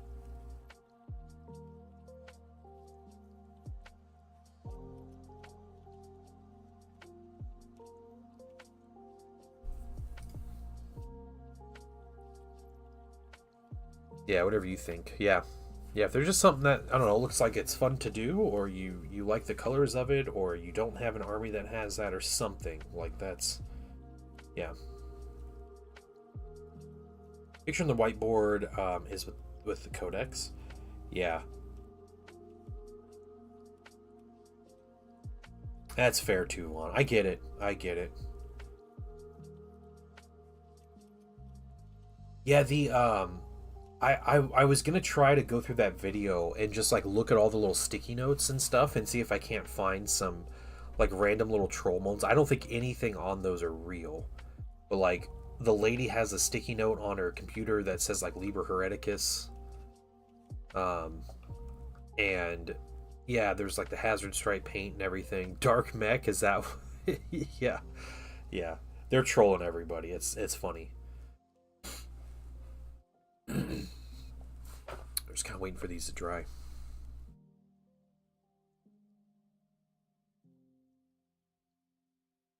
I did get new brushes and I got my airbrush stuff. So next week it's happening. We're painting Conrad Occurs next week. It is happening. So you guys get ready. And then we'll be painting Perturabo maybe right after that.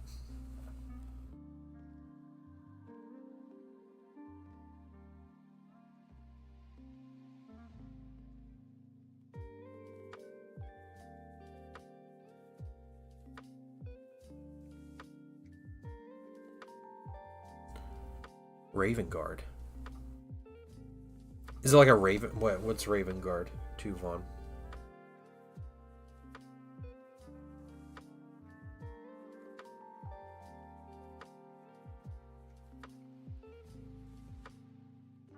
Yeah, Yoshi. Yeah, the Middle Earth skeletons are definitely at the bottom. Oh, Conrad Occurs is he's Night Lords.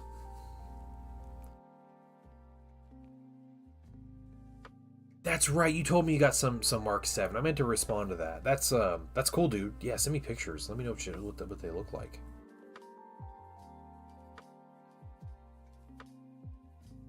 Stick them on desks and bookshelves, yeah. That's cool. Yeah, Korax is the Raven Guard. But yeah, I'm painting Conrad Kurz for Zendral. And then I'm painting Perturabo for somebody else. But yeah, we're getting our Primarch assembly and painting on. Would be good.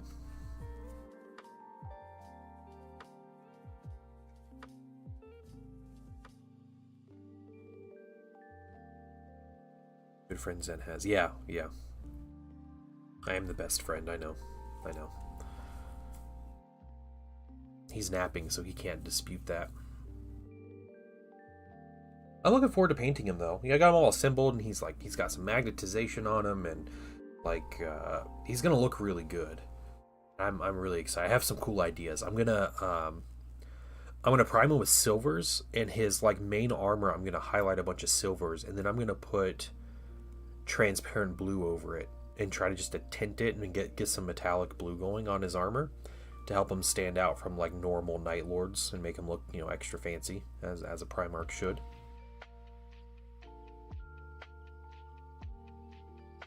So that should be a lot of fun.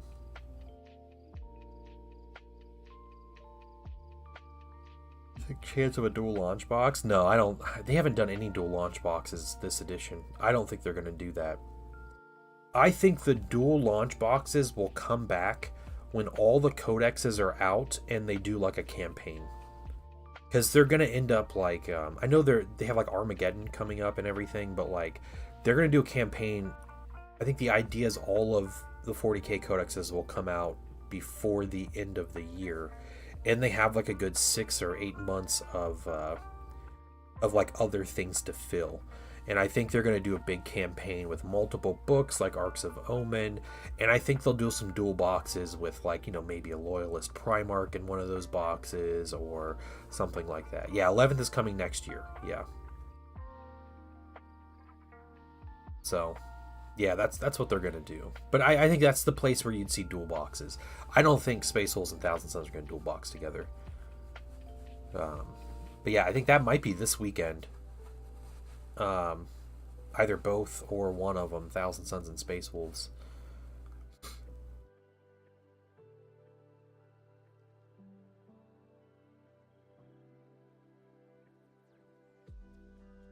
Oh man. Yeah, we're gonna get our dry brushing on here in a minute, but I can't do it while the wash is wet. Not good for us. Death Guard pre-orders. Oh, sweet. Alright, new Death Guard stuff. Very cool. Why does my mini have these weird lines? Because they're a 3D print. Talk about on here.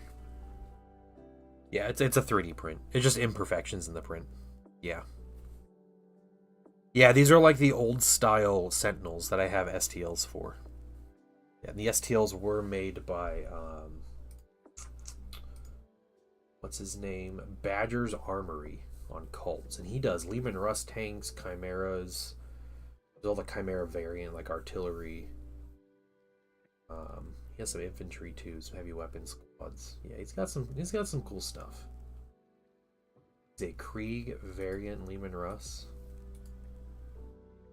Oh, that's alright. It looks kind of like a French what is that, a Renault tank? Renault? World War I tank for the French. That's funny. Legion ATSTs, yeah. Well, if you see my my Lehman Russes for these guys, it all makes sense. Yeah, I miss the old tracks and the boxy Imperial vehicles. Even the newer Sentinels, I didn't like. They're the rounded front on them, and they look way too sleek. They look kind of like an egg, and not in a cool way like the heavy Athen Sentinel for the Solar Ox. They just kind of look like an egg with feet. But yeah, I like these. It was a $5 STL, and these are number 5 through 8 that I'm painting right now. I have 4 of them painted already, and I'm painting 4 more. Yep, there they are. As they fall down and hopefully don't break. No, they didn't break. Okay, cool. There we go. Yeah, not a fan of all the grav tanks, the big grav tanks and stuff. in 40K. I do have a repulsor, but the repulsor's cool. It was fun to paint.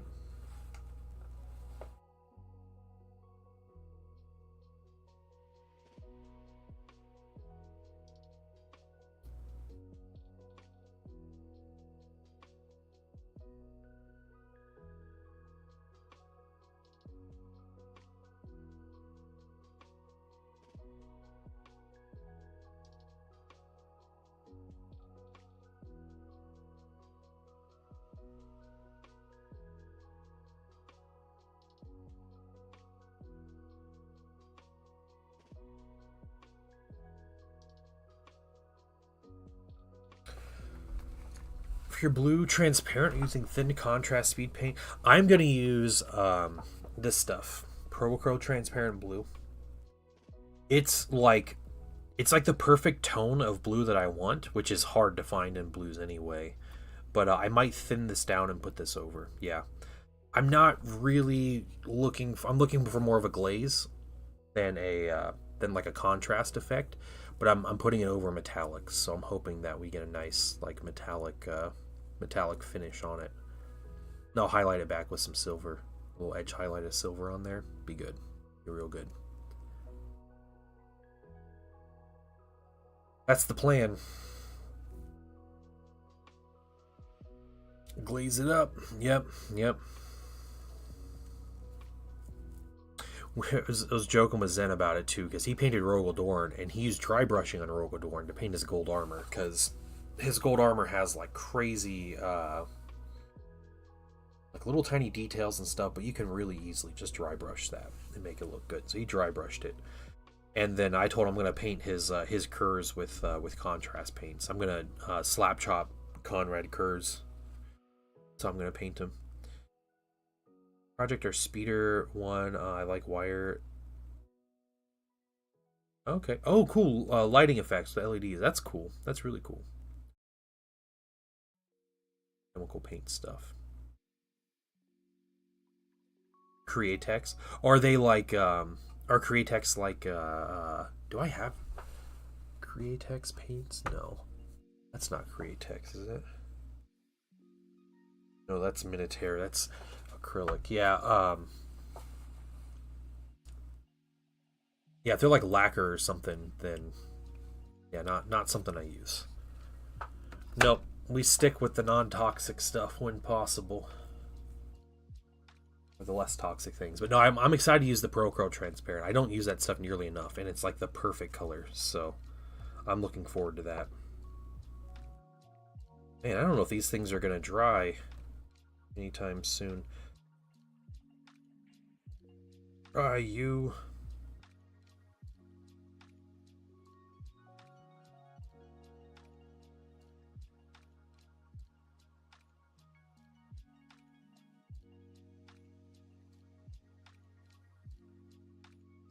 In my whole army, I don't have any tracked vehicles for my militia, so it's all like walkers and stuff. And with the 30K militia, they specifically tell you all their vehicles have a rule called third line, which means that they're dumpy, but it also means like it could just be some kind of unique variant to whatever planet or region they're from, so you don't have to use the official model for like a Lehman Russ. You can kind of make it up. So it really encourages like hobbying your own and 3D printing and all that stuff, which is weird for a GW game. But so I have a dozen tanks, and they're all walkers. They're 6-legged walkers, and I have a bunch of old Sentinels that look like the old Sentinels, so they kind of fit. But my theme is it's like desert and stuff, so tracks don't work well in the desert, maybe. And I mean, they probably work just fine, but I'm going to say they don't, and the walker feet do better. Shopping this weekend. Lunchables are on sale. Nice. Oh man, a good pizza Lunchable sounds really good right now. I don't know what's the best Lunchable.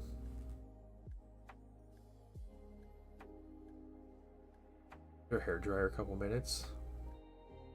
Yeah, for the LEDs. Yeah, the pizza one was the best. The pepperoni pizza one specifically was the best. No, I'm not taking evidence from anything. I was, people point out the war in North Africa or like tanks work just fine, but I'm just gonna say, when there's the technology for giant walking tanks, they tend to do better than treads. So you just lift 1 foot out of the 1 foot out of the sand at a time, and it works out better that way. So that's what I'm saying. Just put like snowshoes on the bottom of them, like big, like wide splayed feet. Yeah, it gets in the. Yeah, I'm sure the sand will do that to like walkers and stuff too. Just like tear everything up really quick. But I was no Ewok. Dude, I love Ewoks. So I used to play test for Star Wars Legion, and I play tested the Ewoks, and it's rough. Of course, gets it. That's true. That's true. It is. So I actually play tested the Ewok faction in Star Wars Legion, and it was funny because my thank you for that. Thank you for the compliment. In my playtest group, I was the one that wanted to play Ewoks. I was so pumped to play Ewoks, and everybody else was like, "Okay, sure." Like they look like trash, and they suck. Like they have terrible rules. All right, whatever. I'm gonna have a swarm of teddy bears, like flying through the trees because they move through like difficult terrain at normal speed, and they just fly through everything, and they're just gonna run up and like hit you with their little stone axes or whatever. Like that's what we're gonna do. So ended up playing 3 or 4 games with them, and I lost one and then started winning the other ones, and it was funny because I was winning. I was like, man, this army's really good. They play like a swarm. Like you can't be mad when things die, right? But you just like you're on a combat. Most units in Legion are ranged units, so like when you get into melee, like you're going to win most of the time. And you have like big health pools and stuff, so small dice pools don't get through your troops often, and you can heal troops, and there's all this other kind of crazy stuff. You can get ATST with Chewbacca in it, which is really cool, and the enemy can't attack him until he attacks first because he's like disguised as the AT-AT or the ATST, right? Um, yeah, make him feel bad for killing little teddy bears. Yeah, exactly. Yeah. So we did that, and everybody online in the forums were like, yeah, they suck, they're no good, they're terrible, fun gimmick, whatever, blah blah blah. So they never changed the rules and made them, they never like nerfed them or anything.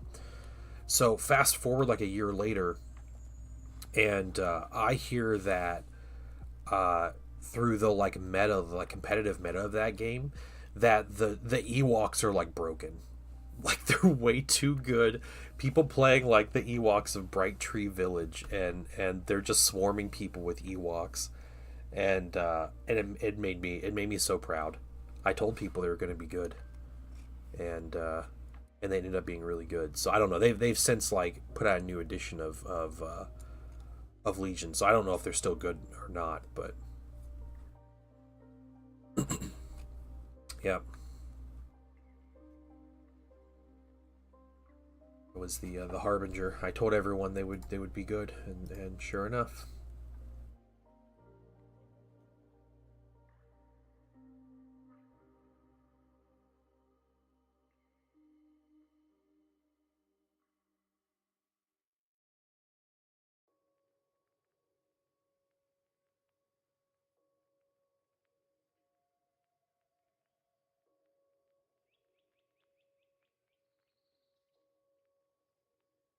My first I do have foresight powers. Yep.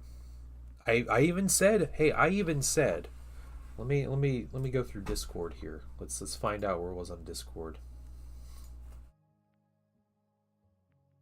I put my prediction down. Where was it? I typed it out somewhere.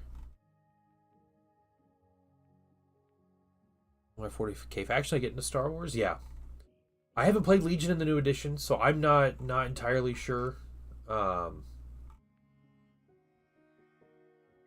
how they're gonna work or how the game works. Really, I know there's some weird things like units always walk on the side of the board, like when they get deployed and everything. So, um, yeah, I don't know.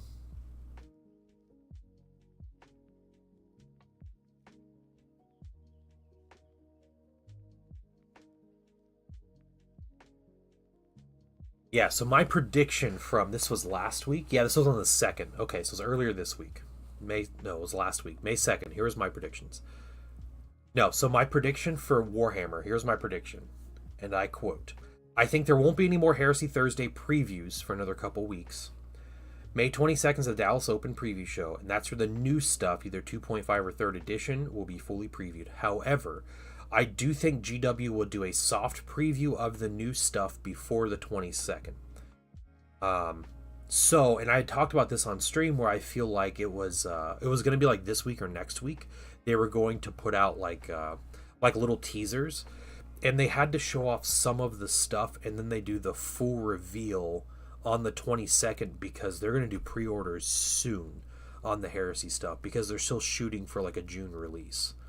So yeah, so they're going to try to get little, and I hope it's every day. I hope every day they put out like a little goofy teaser. I think that would be really cool if they did that.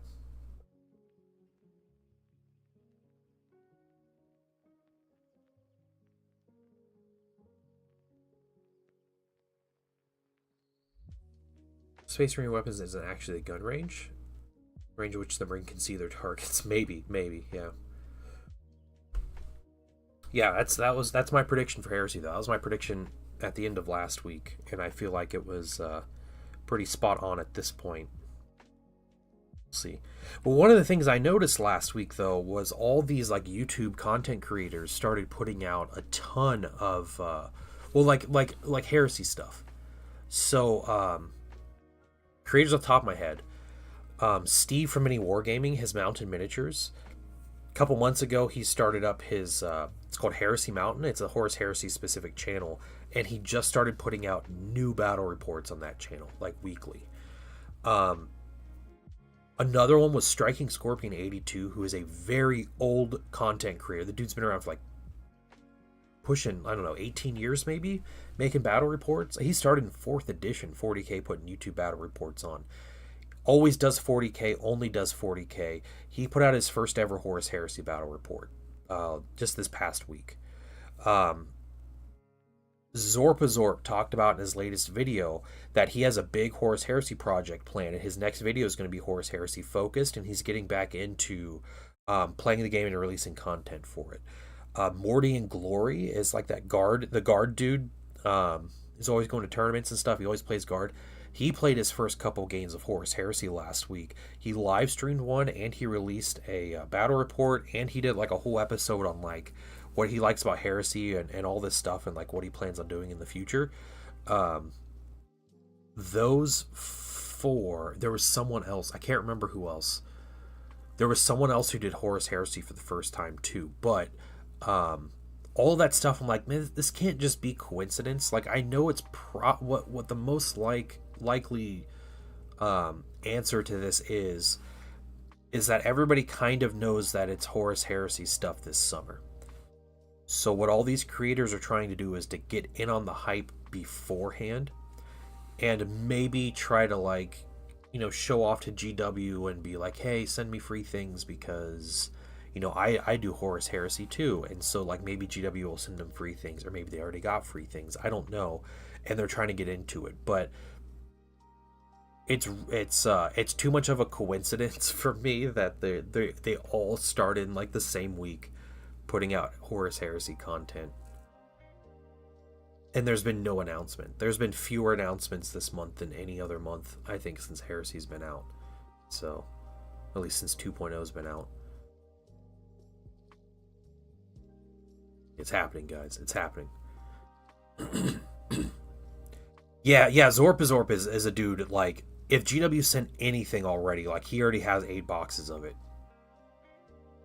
Yeah, because they'll send him 200 sprues of terrain for him to just build something crazy, which is great. His channel's gotten super clickbaity, and it's annoying, but I really do like him and his channel, and he plays the games I like, so so it works. Every time I picked up new GW, they come out with a new edition. Yeah, yeah. Well, just chill out, culture. Did you buy the Age of Darkness box, or what? Not popular. It might get popular with new edition. It's just about what people play. We have a big Heresy group in our community, and there's a store somewhat near me. The tournament I went to is a store, and that's like their biggest game at that store is Horus Heresy. More than 40k or Age of Sigmar or anything else, it's Horus Heresy, which is crazy to me. 2,000 Suns, Tuvon. Do it. Do it. I got the mech box. Yeah. Yeah, that's cool. I mean, that's not a big deal. The Age of Darkness box is such a good value, though. Like, I would recommend, even if there is a new edition coming out, like, your book will be outdated, but it's, you know, after discounts, it's $250 for that box, and it's a 2,000 point army. It's crazy. It's crazy, crazy good value.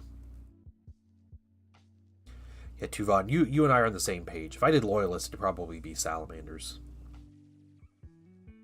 So, I get it.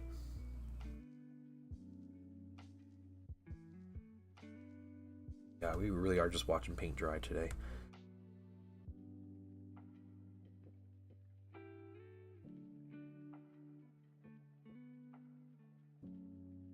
Yeah, it's a full army in a single box. Now, Horus Heresy, like the quote-unquote standard battle size, is 2,500 to 3,000 points. So, it's an easy argument to be like, it's not a full army. It's, you know, most of an army. It's less than $300, and you're getting 60 miniatures or whatever, 55 miniatures. They're all usable. Every mini in that box is good. There's nothing in there that it's like, man, you won't want 40 tactical marines, because you absolutely do want 40 tactical marines. Spartans are really good. Contemptors are OP broken, super good. Cataphracti Terminators will always be good in whatever context. And then you have 2 characters in the box that are really easy to customize, and even if you take them as is, like they're both really good. Yeah, it is unheard of. Yeah, that's what's crazy about that box. Yeah. And you know, they play it up like it's two, you know, like 2 factions in the box, but it's one. It's meant for one person to buy that, because one rulebook comes with dice, comes with templates, comes with whip sticks, you know, the classic red little whippy sticks. Yeah, you get good stuff out of there. Yeah, the Spartan's incredible. The Spartan is it's one of the toughest tanks in the game. It has awesome weapons on it. You basically get like 5 twin linked las cannons on the thing. It's a land raider. Well, it's not really technically a land raider, but basically acts like a land raider. It has super heavy armor. It's really durable. It's good, and it transports like 26 minis.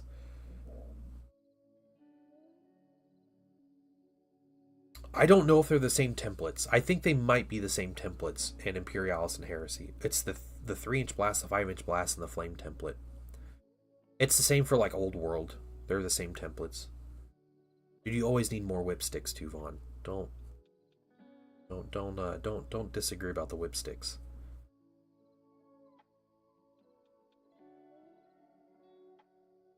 I bought spare templates off of a I'm sure the dude was just like a scalper, but he was selling them for $5, and so I bought a couple sets of spare templates, and I used the 5-inch blast templates and made them into big pyromancy blasts. You just got a new box of armigers for your Knights Army. Nice, dude. Hey, look at that. You're in 30k also, Raja. Sweet. Welcome.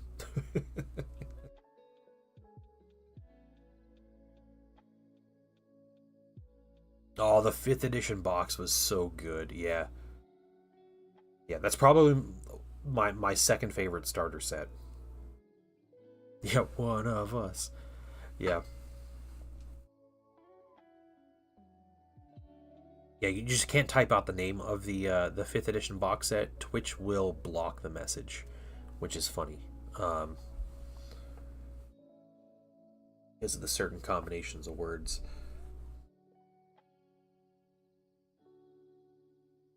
Yeah, the Orcs versus Space Marines set. Yep. Yeah, if you're not leaving bright red marks in your arms, you even use the lipstick. Exactly. Yeah, you gotta actually like. It's for when your opponent reaches to touch one of your minis, you hit him in the hands with it.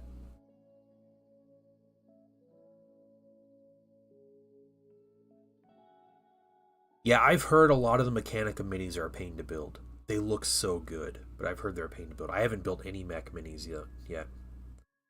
I would like to. That is another like whole faction I want to mess around with.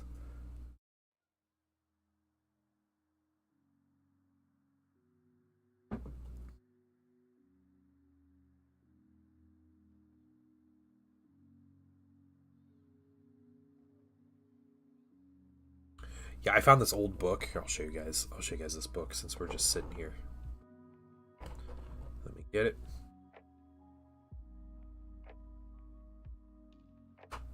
That's not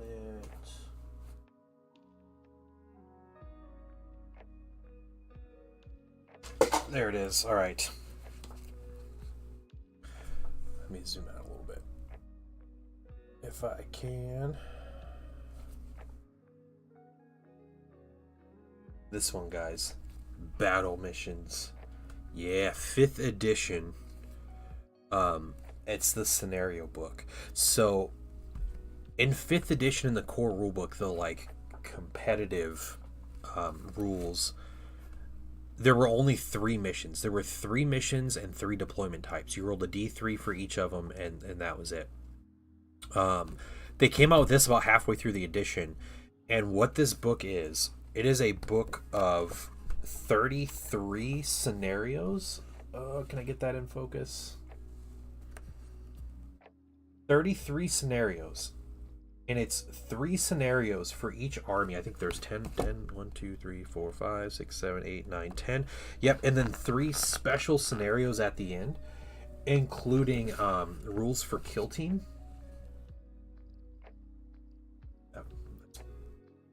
Colors probably aren't helping, but yeah, rules for kill team, one called Line Breaker and Clash of Heroes.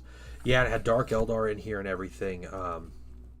This book came out before Dark Eldar got their revamp. So you see the old Dark Eldar minis here. Look at these brand new, actually super old Aspect Warriors here at this point. Bad the Thalix legs are a nightmare. Okay. Dog is snoring. Facebook does strange 3D prints. Oh, that's cool. Yeah. So here's the this is the 5th edition starter box. That's literally the contents of the 5th edition starter box. Tactical squad, the dreadnought with the melta cannon, or the twin linked, or the multi melta, the 5 terminators, the captain, and then you had a war boss, 20 boys. You had knobs and the attack coptas or whatever. Yeah. That's 5th edition. That was the 5th edition starter box. And you could find these on eBay, like a dreadnought for $5, 10 terminators or 5 terminators for $5. Like each of these were sold for like $5. So if you want to play orcs, you would just buy like 10 of these on eBay, and you just had 200 orcs that you paid $50 for. It's crazy. No Votan yet. So these scenarios, they had a chart in here. It was a D66. And if you wanted to randomize it, you would roll a D66. You roll a D6, that's your 10s. You roll another D6, that's your 1s. And you go through and you have each of the factions here. It's you roll 2 D6. The first one is the 10s value, the second one is the 1s value. That's all it is. So the numbers don't go past 6. You have like 31, 32, 33 through 36, and then it goes up to 41. Yeah.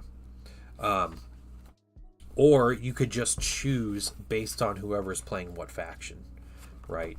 So, what they would do, they had like the faction, they did this cool lore blob about how they fight in wars, and then you have the scenarios. And like this is one of the scenarios, and this one's called Pillage. And you have the objectives, you set up objectives, you have your deployment zones, and you do that, and you can loot and salvage and stuff like that. This one's called Black Crusade. And I think units recycle. Yeah, non-vehicle units recycle. They get placed in reserve. And units stay on the board more. One of the fun ones in here, the Dark Eldar ones are cool. It's like Dawn Raid. There's a Slave Raid, and what else? A Feigned Retreat. It's really cool. It was the only way to get plastic Def Copters. Yeah, was that starter set. Okay, the Imperial Guard. This one, I was talking about this one last night, Raja. This is the mission. All right, that's the board. You have your long board edge as the player board edge. The Imperial Guard deploy down here, and these are the only two objectives. So it's to prepare to assault the Imperial Guard of the attackers. And what you have in this scenario are these little stray round markers. So you basically make little squares of paper that are this size. And at the start of every shooting phase, the guard player gets 2, the other player gets 1. And you hold them 3 feet, 36 inches off the table, above the table, and you let them go. And wherever these land, you put down a large blast marker. It's like a stray artillery round hits there. And so they can like flutter and like move to other sides of the board and everything. And they tell you if it goes off the board, it misses. Yeah, you can't blow or waft the paper. That's against the rules. And it says the guard player can drop them both together or separately. So it's just every round, just stray rounds. That's what it is.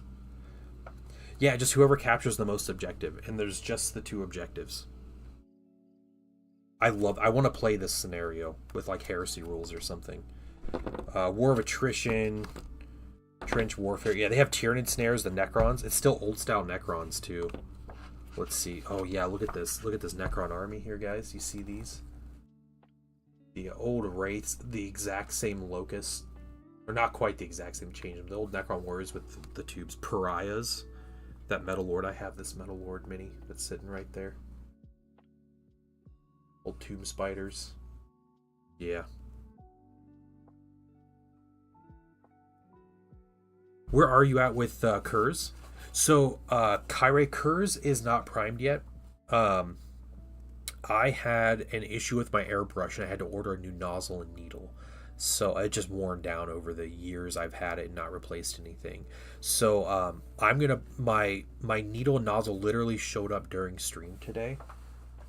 Like there's my nozzle, new nozzle. So I'm gonna prime Kurz this evening, and I'm gonna paint him on stream next week. So unfortunately that happened to me. I was pretty upset. Yeah, the old Necrons are great looking. The one other man, look at these Tau. They painted them blue, and everybody's like, "You can't paint Tau blue." Look at these. Fighting as a Raven Guard. Not a jump pack to be seen either. Yep. No meme here. Tau fighting demons. Yeah, they got some cool stuff. Let's see. Fighting withdrawal. There's the classic Tau scheme. There it is. Right there. Funny looking Ultramarines, yeah. The old Tyranids here. The special missions. So this was a variation on Kill Team. Kill Team was always a White Dwarf rule set, but they made a what was this, 200 points, and this is what you get, and then you just play on a little like 4x4 table. You deploy opposite of each other, and they have specialist troops. You can give them rules, and there's different things like that. But this was like a super basic version of Kill Team as we know it today. And then what else? Line Breaker. That's crazy. Okay. It's a mini game. It's based on a Colonel Sejanus's surprise attack.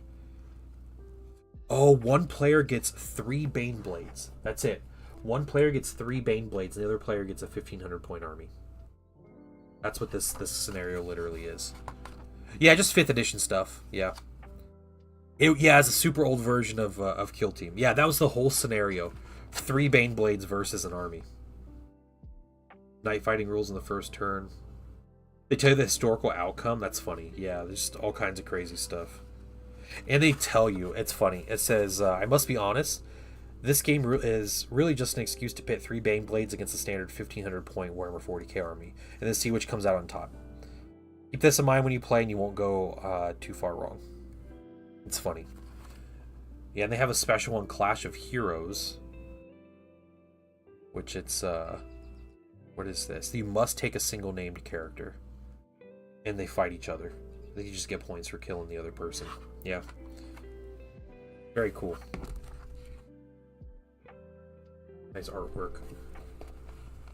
Old Blood Angel against old Chaos Space Marines. Yeah. Safi, I was reading through this book, and I was like, these scenarios can work 100% with Modern Heresy. And I was like, I wonder if I could find someone that would play some of these scenarios in Heresy with me. Just like roll a dice and see what scenario we get and come up with like a story with it. Yeah. 100% will work. Yeah. All right. Yep. I will not hot you up, but I will hit you up. What to figure it out sometime. Okay. You know, and as we were talking about that, because I can do some dry brushing here. What's Zin up to? I think he's napping. The dude is napping. Horus Heresy kill team? Yeah, we can do a kill team mission with it. First blood, 1 point killing the warlord, 1 point for being in the opponent's. Yep, opponent's deployment zone. That was the 3 secondaries.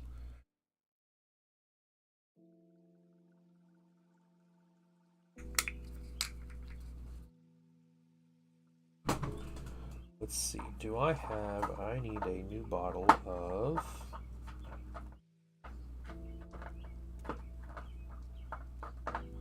Do I not have caramel brown? Oh, there it is. Okay, sweet.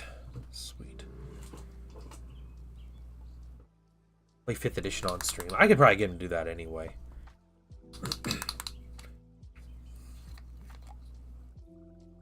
Playing on stream sounds like fun anyway, if I could figure out how to get camera rigged up and everything. This. We don't need you. Never mind. Yeah, that's what we're doing. Bottle's empty. Sorry, Procro bottles aren't quite as reusable as the crappy G-Dub bottles.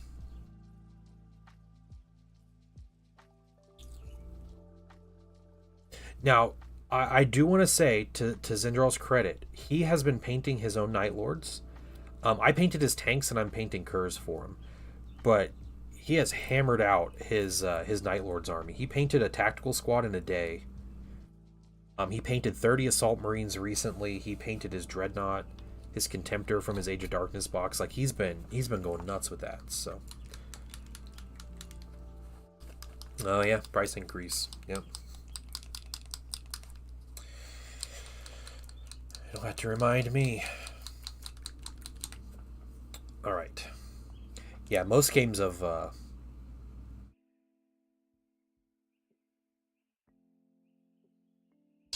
Not on Peeps. No, don't increase the price on Peeps. We love Peeps.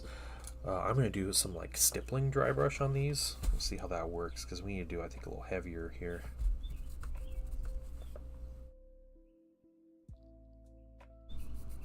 Maybe. I guess we just start off with a really loaded brush.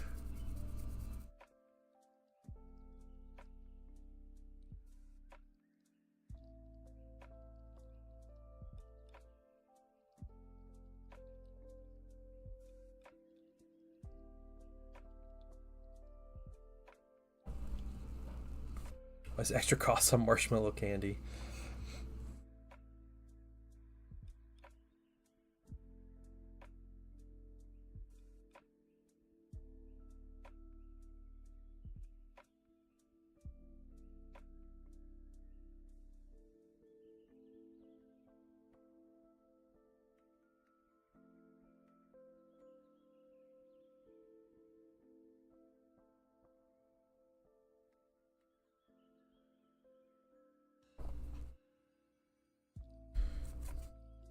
Glad we have something we can do now. We can finally start painting again.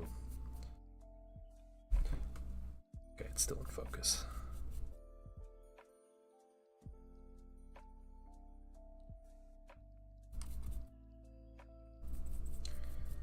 A little heavier with the paint here.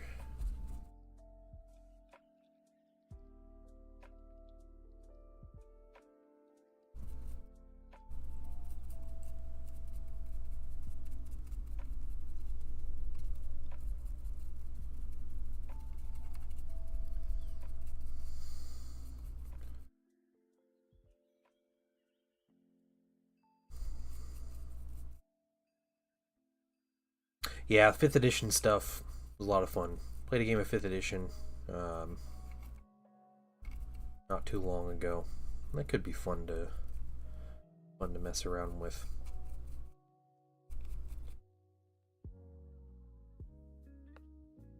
Question: if I did go with Procreal, the red oxide, is that what you're red earth? Oh, red earth. Oh yeah. Um,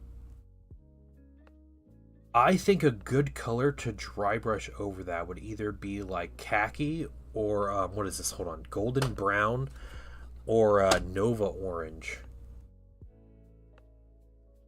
But I think you would want something closer to a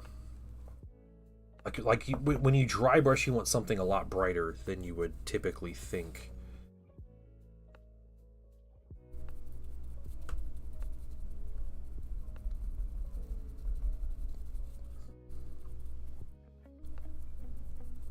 But yeah, I don't paint like kind of Martian Earth style stuff often.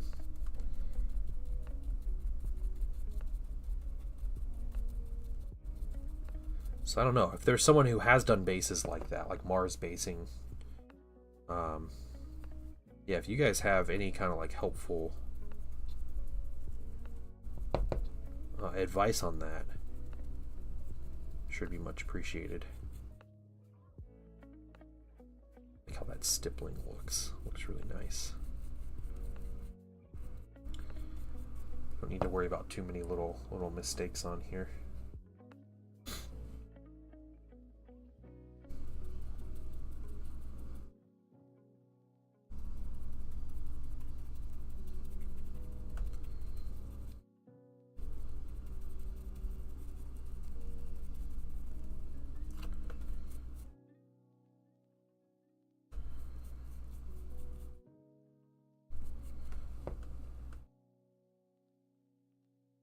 $26 models to paint. Yeah, you can do that. You can do that.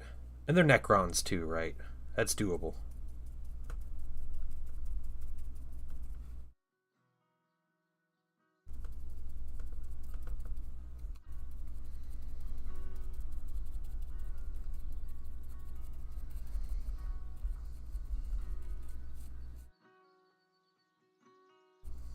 I believe in you too, Vaughn.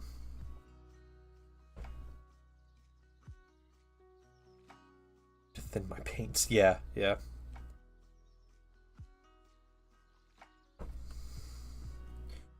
Yeah, we definitely get spoiled with the paint consistency with Pro Acryl.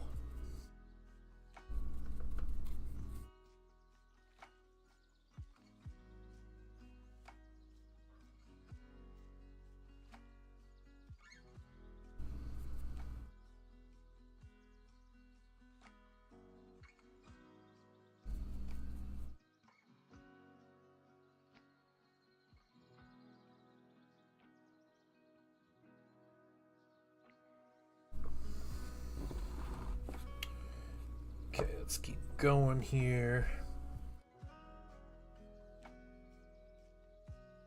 These two. Oh, yeah. You got quite a bit. It's not just like 26 warriors you got to paint or whatever. You got a decent amount of minis there.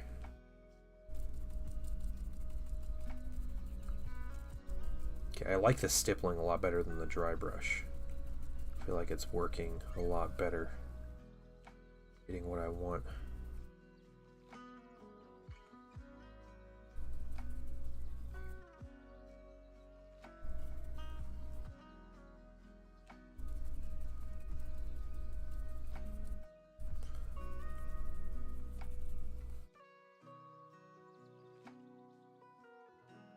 Water from last night.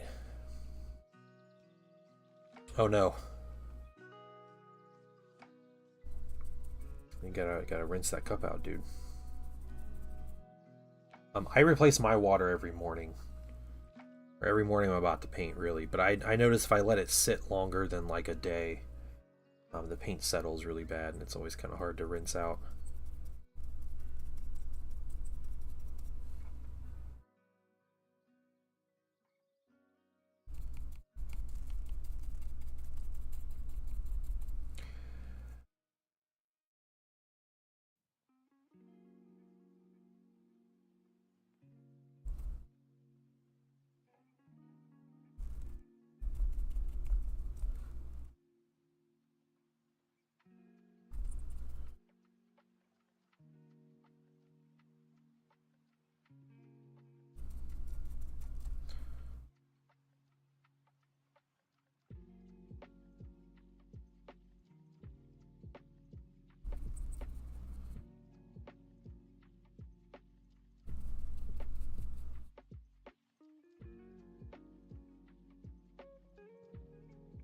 Okay, we got that one. Let's get the next one. As you fall over. Totally cool.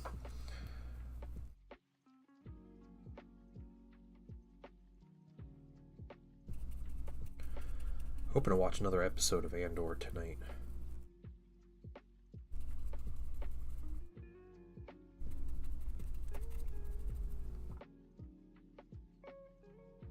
Yellow vested with black accents. Oh, that's cool though. Like wasps, basically, or like bees.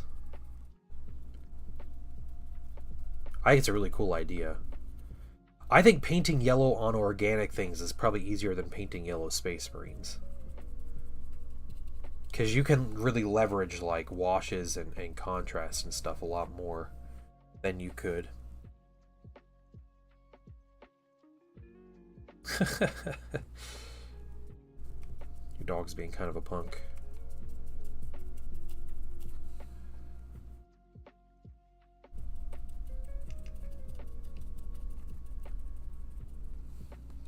It's okay if we get this paint on the feet. Not that big a deal. Even if I can't correct it with my next, colors of paint on the actual Sentinels, I am going to be putting weathering powder on these minis, so the weathering powder will cover up any like weird little details that happen on the feet afterwards.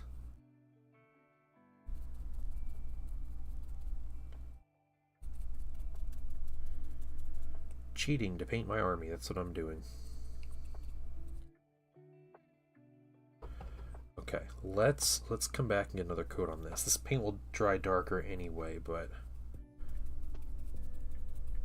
we're just gonna make sure we get this really well.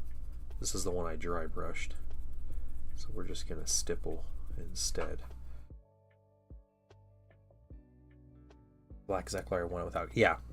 That is always like, that is the #1 challenge with painting yellow, is making sure you don't make mistakes on the yellow. For some reason, everyone that paints yellow also paints black with it, so the problem compounds.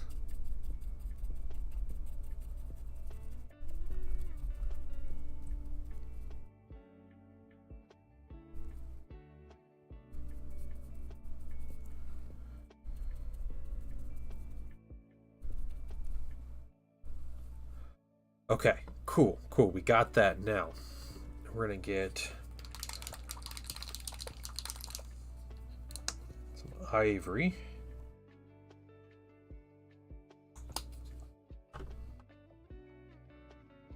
We're still waiting for some of this wash to dry, so we're still just doing work on the base.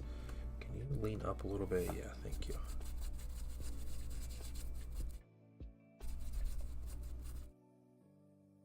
Yeah, yellow and black is cool though. That's a great idea.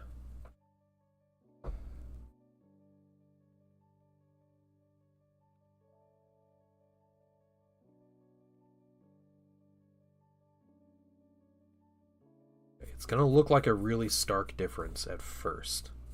I also didn't even bother to rinse the brush because they don't need to. This is gonna mellow out. We're eventually gonna come back with another coat. And I want to be careful because I also don't want to like mess up the actual basing, like I just flinged a little rock off of there. But we'll come back with another coat, a little lighter, and give it just another highlight.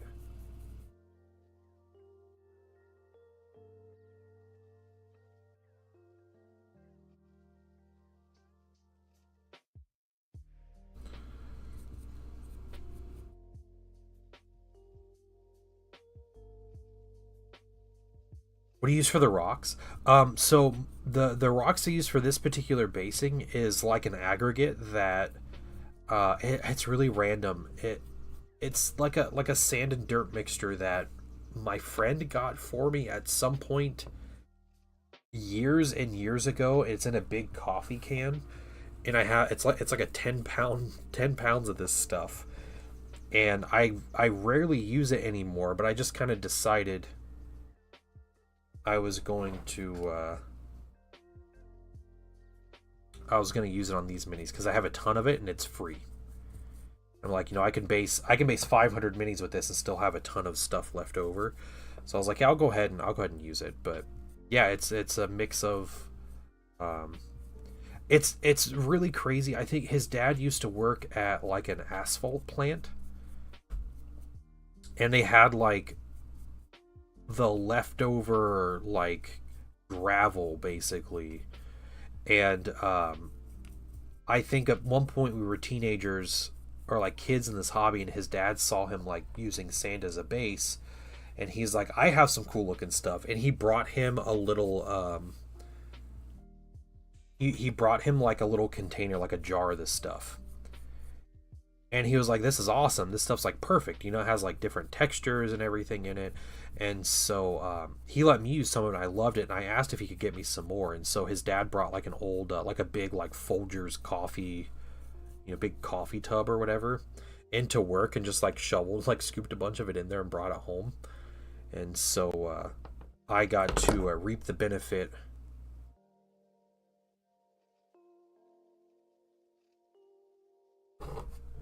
Closer to being done here. And I've just had that container for years and years. Yeah, it's actual rocks. Yeah, this is not like a modeling product. It's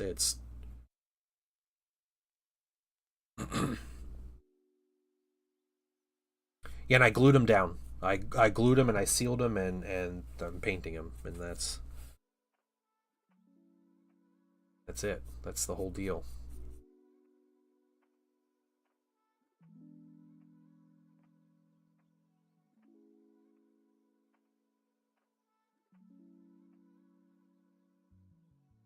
So shout out to Killicam's dad for having no understanding of this hobby, but still being cool and finding the best like basing aggregate that you can find and getting it for free.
Alright.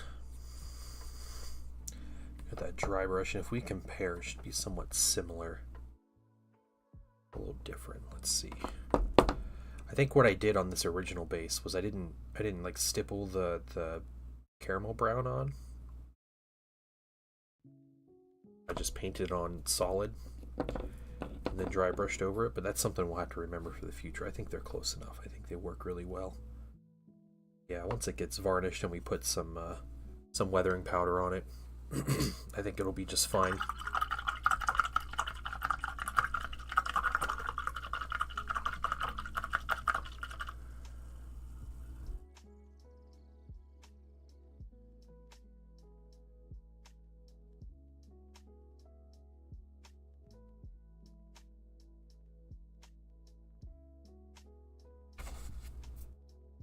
Okay, let's take a look at these minis. That looks dry. That all looks dry. All looking dry. Okay, so that one looks good. This one.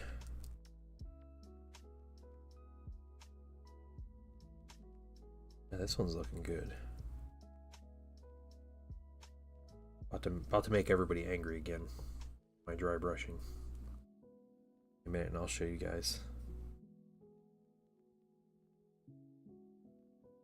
One is some still potential issues up here. It looks pretty dry. Make that one our last one if this one isn't worse. Let's see.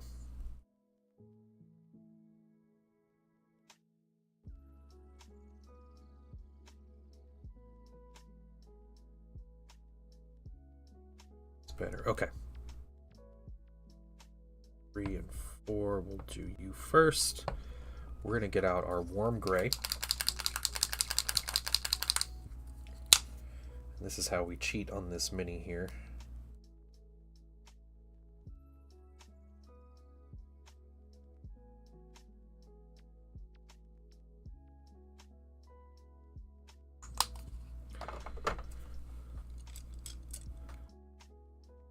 We'll pull out a good sized dry brush. It's an old synthetic brush here.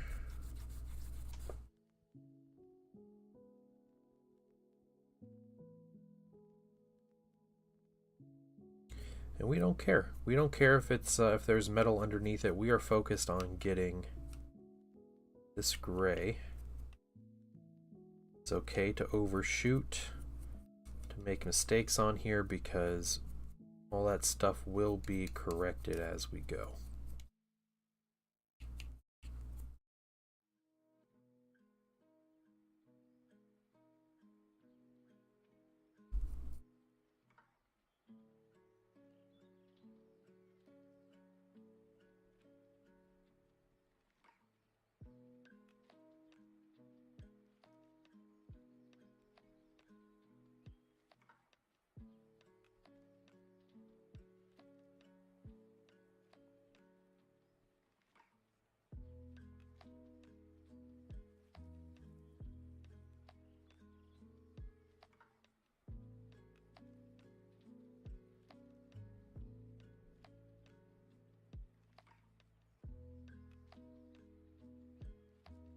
We know what we painted silver, and we can come back and correct all the silver and the power cables and the red on here and everything. Like, it'll get corrected. The red isn't too bad though when it gets this on there. That's how we get that kind of faded look on it.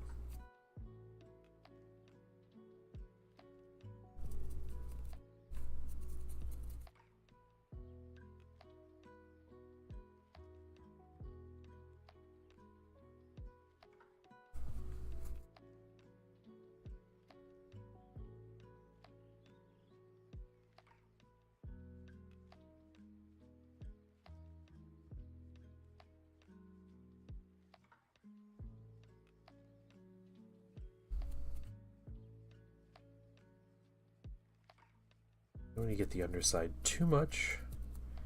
That messes with our zenithal we did.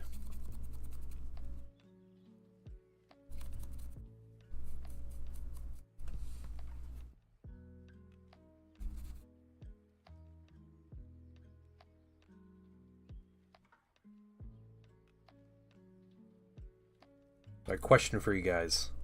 What is more likely for GW to release? A plastic Thunderhawk or a plastic Warhound Titan?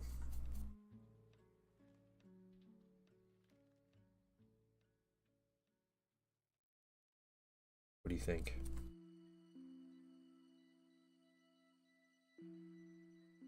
I want to say a Thunderhawk, but the Thunderhawk is like a meme at this point. Like, a plastic Thunderhawk, like full size, 28mm or whatever scale. Thunderhawk has been a meme to be released for decades at this point. You think a Titan would outsell the Thunderhawk? Yeah, maybe, yeah. I think it's kind of up in the air. Like, Thunderhawks are, oh, they're just so cool.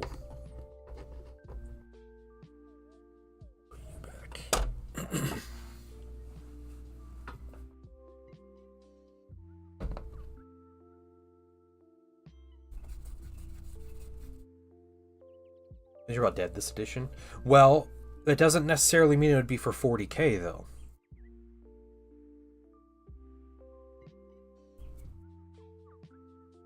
I just so I think the only reason I think a Titan might not outsell a Thunderhawk is solely because of Space Marine 2.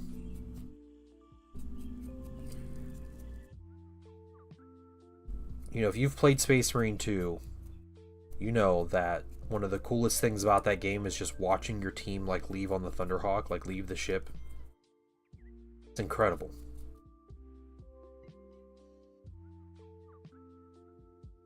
It just makes me want a Thunderhawk really bad.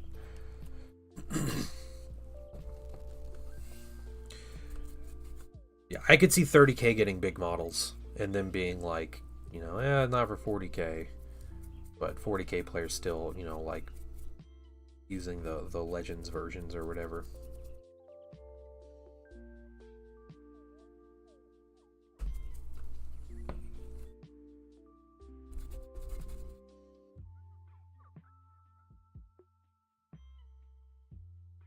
UW does really hate aircraft though.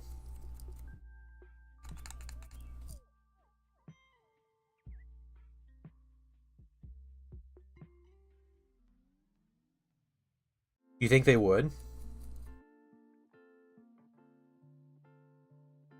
I mean, I think Heresy's on the verge of getting Baneblade sized vehicles, like Fellblades and stuff, and Glaive tanks. You know, Yoshi, that actually makes me think of a conversation I kind of overheard at my local game store the other week. So, I was there, I was playing some games, and I heard one of the owners talking to like a friend or whatever.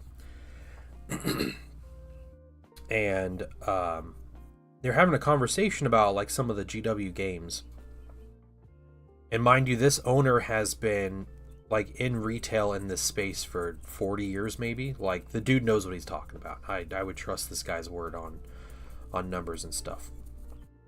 And he talked about he was talking about Horus Heresy, and they were talking about it. And again, I was not part of this conversation, just overheard it.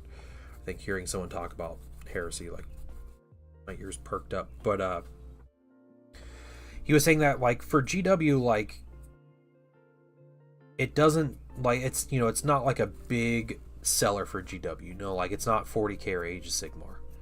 Those are the big sellers, and they sell tons of stuff. However, compared to any other game company out there, any of those companies would kill to have a game sell as well as Horus Heresy does. Like, it outsells every other thing in the store. Every other thing. It's just, it doesn't outsell Sigmar and 30k. That's the only like thing stopping it from being like one of the biggest games, you know, or like the biggest game, is that GW has their focus on some other games. But yeah, any other game company would kill to have a game sell as well as Horus Heresy. Yeah, welcome back, Gosu. It's just crazy to think of. Like, it's such a, you know, talk about how like such a minor game, but it outsells like every other game out there.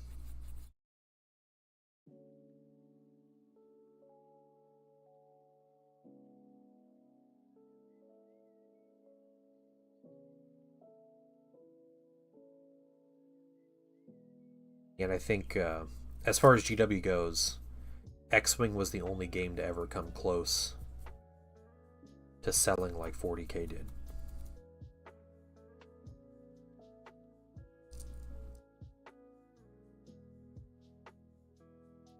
Okay, 2 of these.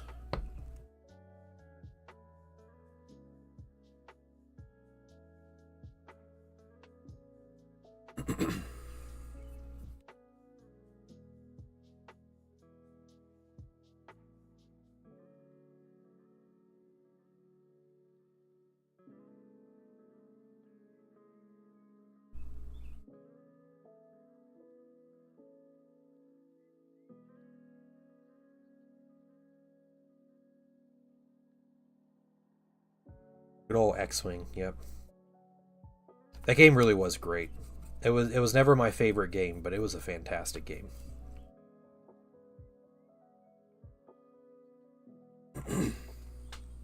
Haven't played it yet. Yeah. Do you have like first edition or like second edition rules, or if you have that? I still have my original core set with all the first edition rules in there. I could play. I would occasionally play. I had friends that played a lot of X-Wing, and so like I would jump in and play with them, but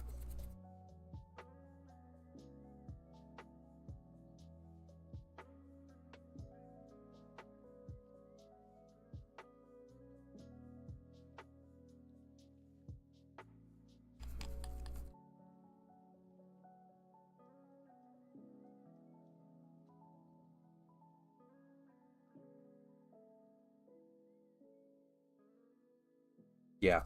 Yoshi, I don't disagree with that. Yeah, but it does, and again, I don't think they're going to release a Titan or a Thunderhawk. I was just asking like which one's more likely.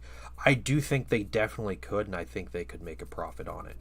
Whether GW thinks that or not is what really matters. But they have released tons of exclusive minis in all plastic, specifically for Horus Heresy, and and it seems like that game is doing better than it ever has been. So I think whatever they release, they're going to sell a ton of. And yeah, probably not. There'll probably be more than like a Xenos army for 40K.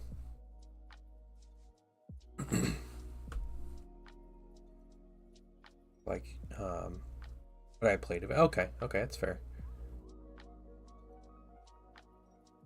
Yeah, late stage first edition was a messed up game. Yeah, I agree. Yeah, they just kept releasing things to fix things, and it just kept breaking other things. Yeah, X-Wing had plenty of issues. Yeah, the advantage to Heresy, what makes Heresy I think so profitable for GW, is that they release one kit, and 90% of the players can use it in their army.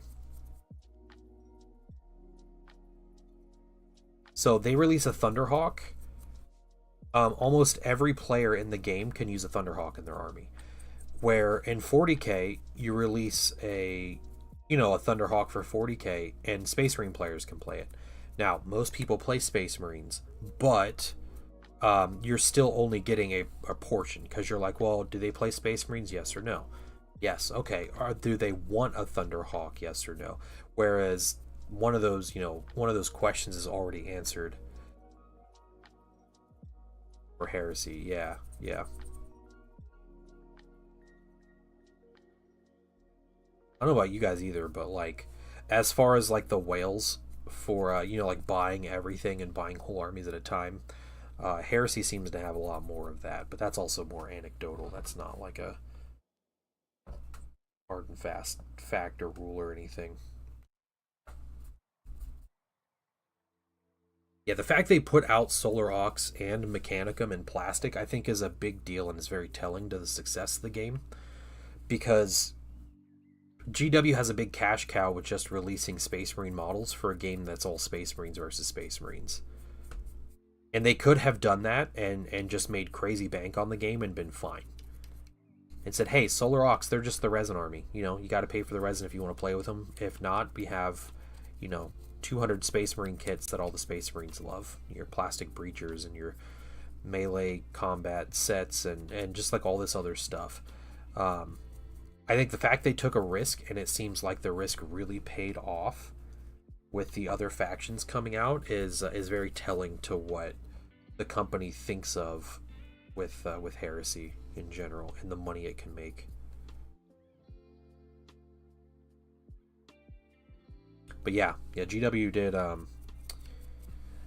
They dropped Middle Earth pretty hard. Middle Earth was kind of falling off anyway. Like, there was the hype on Lord of the Rings, and that after 5 years or something, like, that started to die down really hard, and I think that was affecting sales for the game a lot.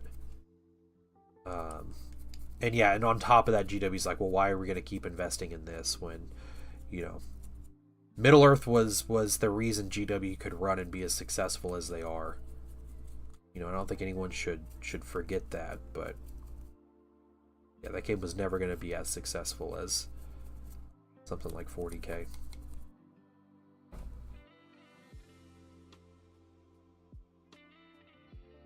Right, yeah, if you're not a huge Space Marine fan, then buying a bunch of Space Marines aren't gonna do anything for you.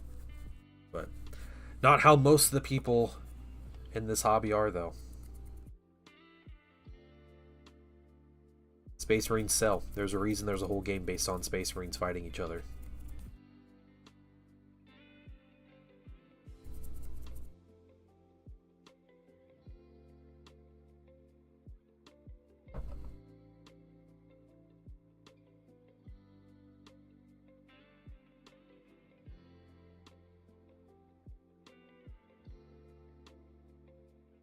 Yeah, it's cool. Those ever since I think the Solar Aux got like a big release and people really got like had time to get their Solar Aux armies out. I think I have played against as many non-Marine armies as I've played against Marine armies. Which is pretty crazy to think about for a game that's Space Marines against Space Marines.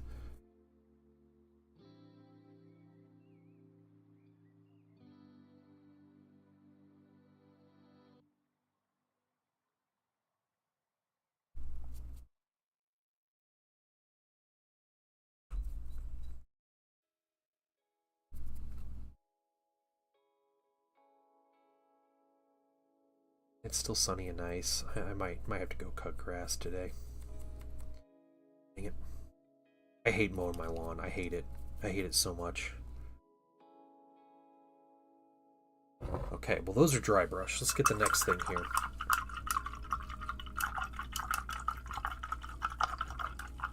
AdMech all day. Yeah, yeah. Oh, the AdMech minis look so cool. They're so weird and out there too.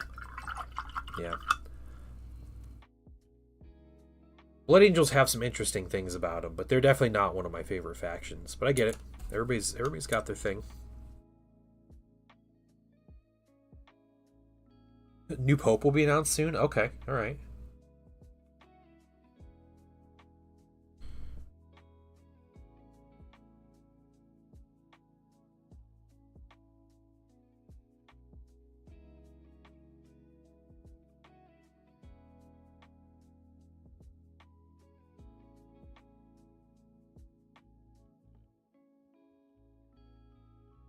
Tuvon, let's go so it's not make light. I haven't been following it at all. I don't.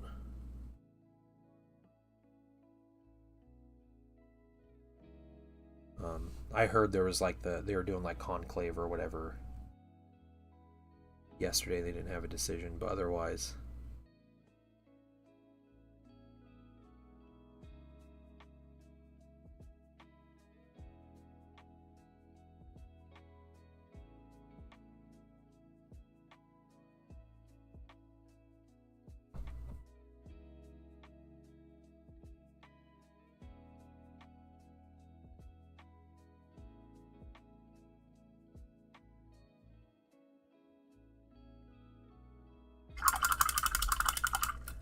We're just putting on some of this silver. I'm going to get some brighter silver and try to get... Oh, you know what? No. Put down some more. I think we're going to finish this silver, and then I think I'm going to be done with stream today. Because, yeah, I am going to try to go mow my lawn before it rains. If it happens to rain, though, too bad. Too bad.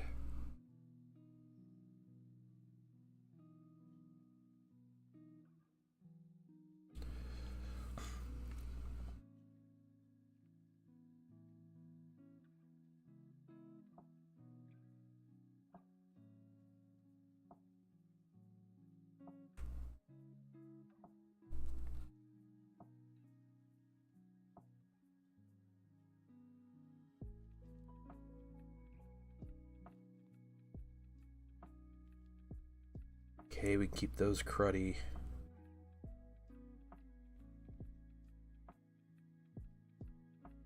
Let's do that.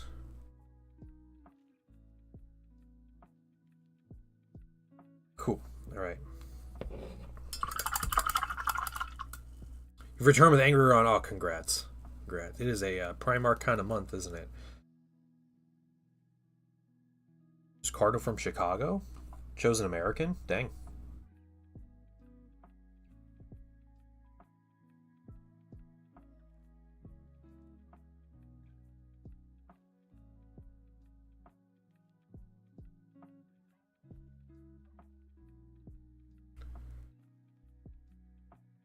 Hey, Killer Cam, what's going on, man?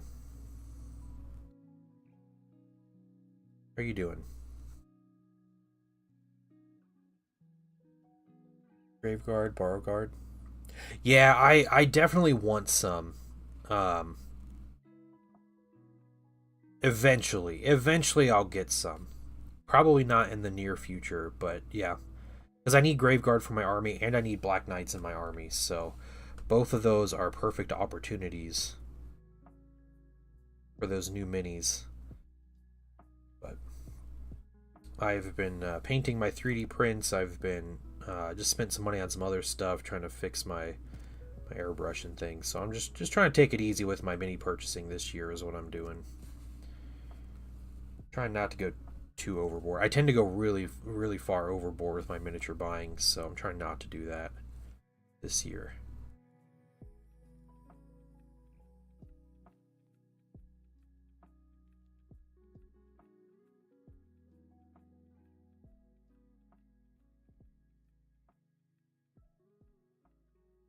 I needed it. My nozzle was wearing out. My nozzle and or needle were wearing out, so it was. I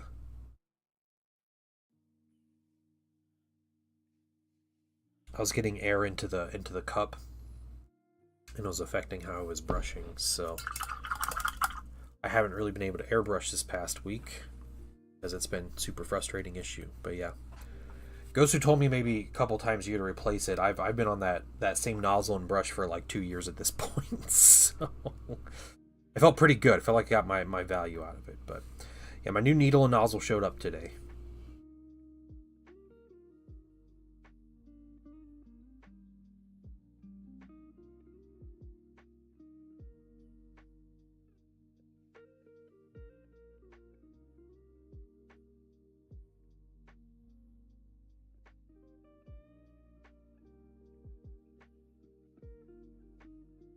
Okay, well I'm excited. I'm excited to see.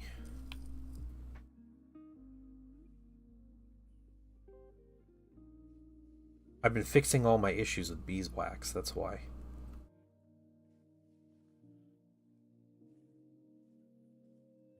I have an Awada. Yeah, an Awada HBCS. An Eclipse.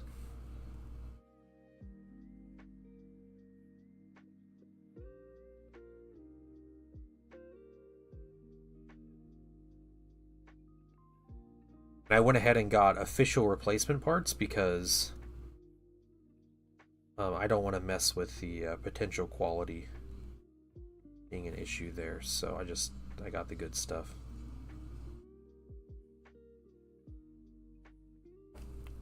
Yeah.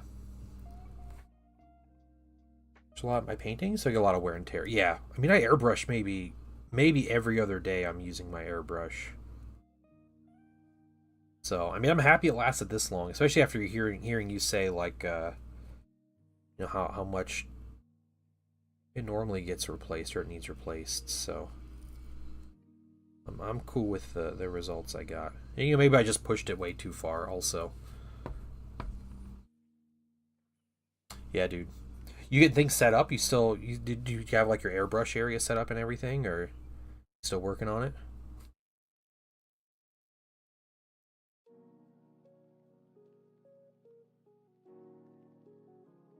You better be painting like a madman. Get all that going.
right, and let's make sure. Yeah, I didn't get the lights on this guy. Cutting mats, silicone mats cover the desk. Yeah, cutting mats are really good. The self-healing ones. Definitely like a consumable thing. Like you'll replace them eventually. Unlike me, which I just keep letting mine get disgusting. But I'll replace my mat eventually. Yeah, you can get custom sizes on those too. Oh man, all right. I think it's about time here. Call the stream.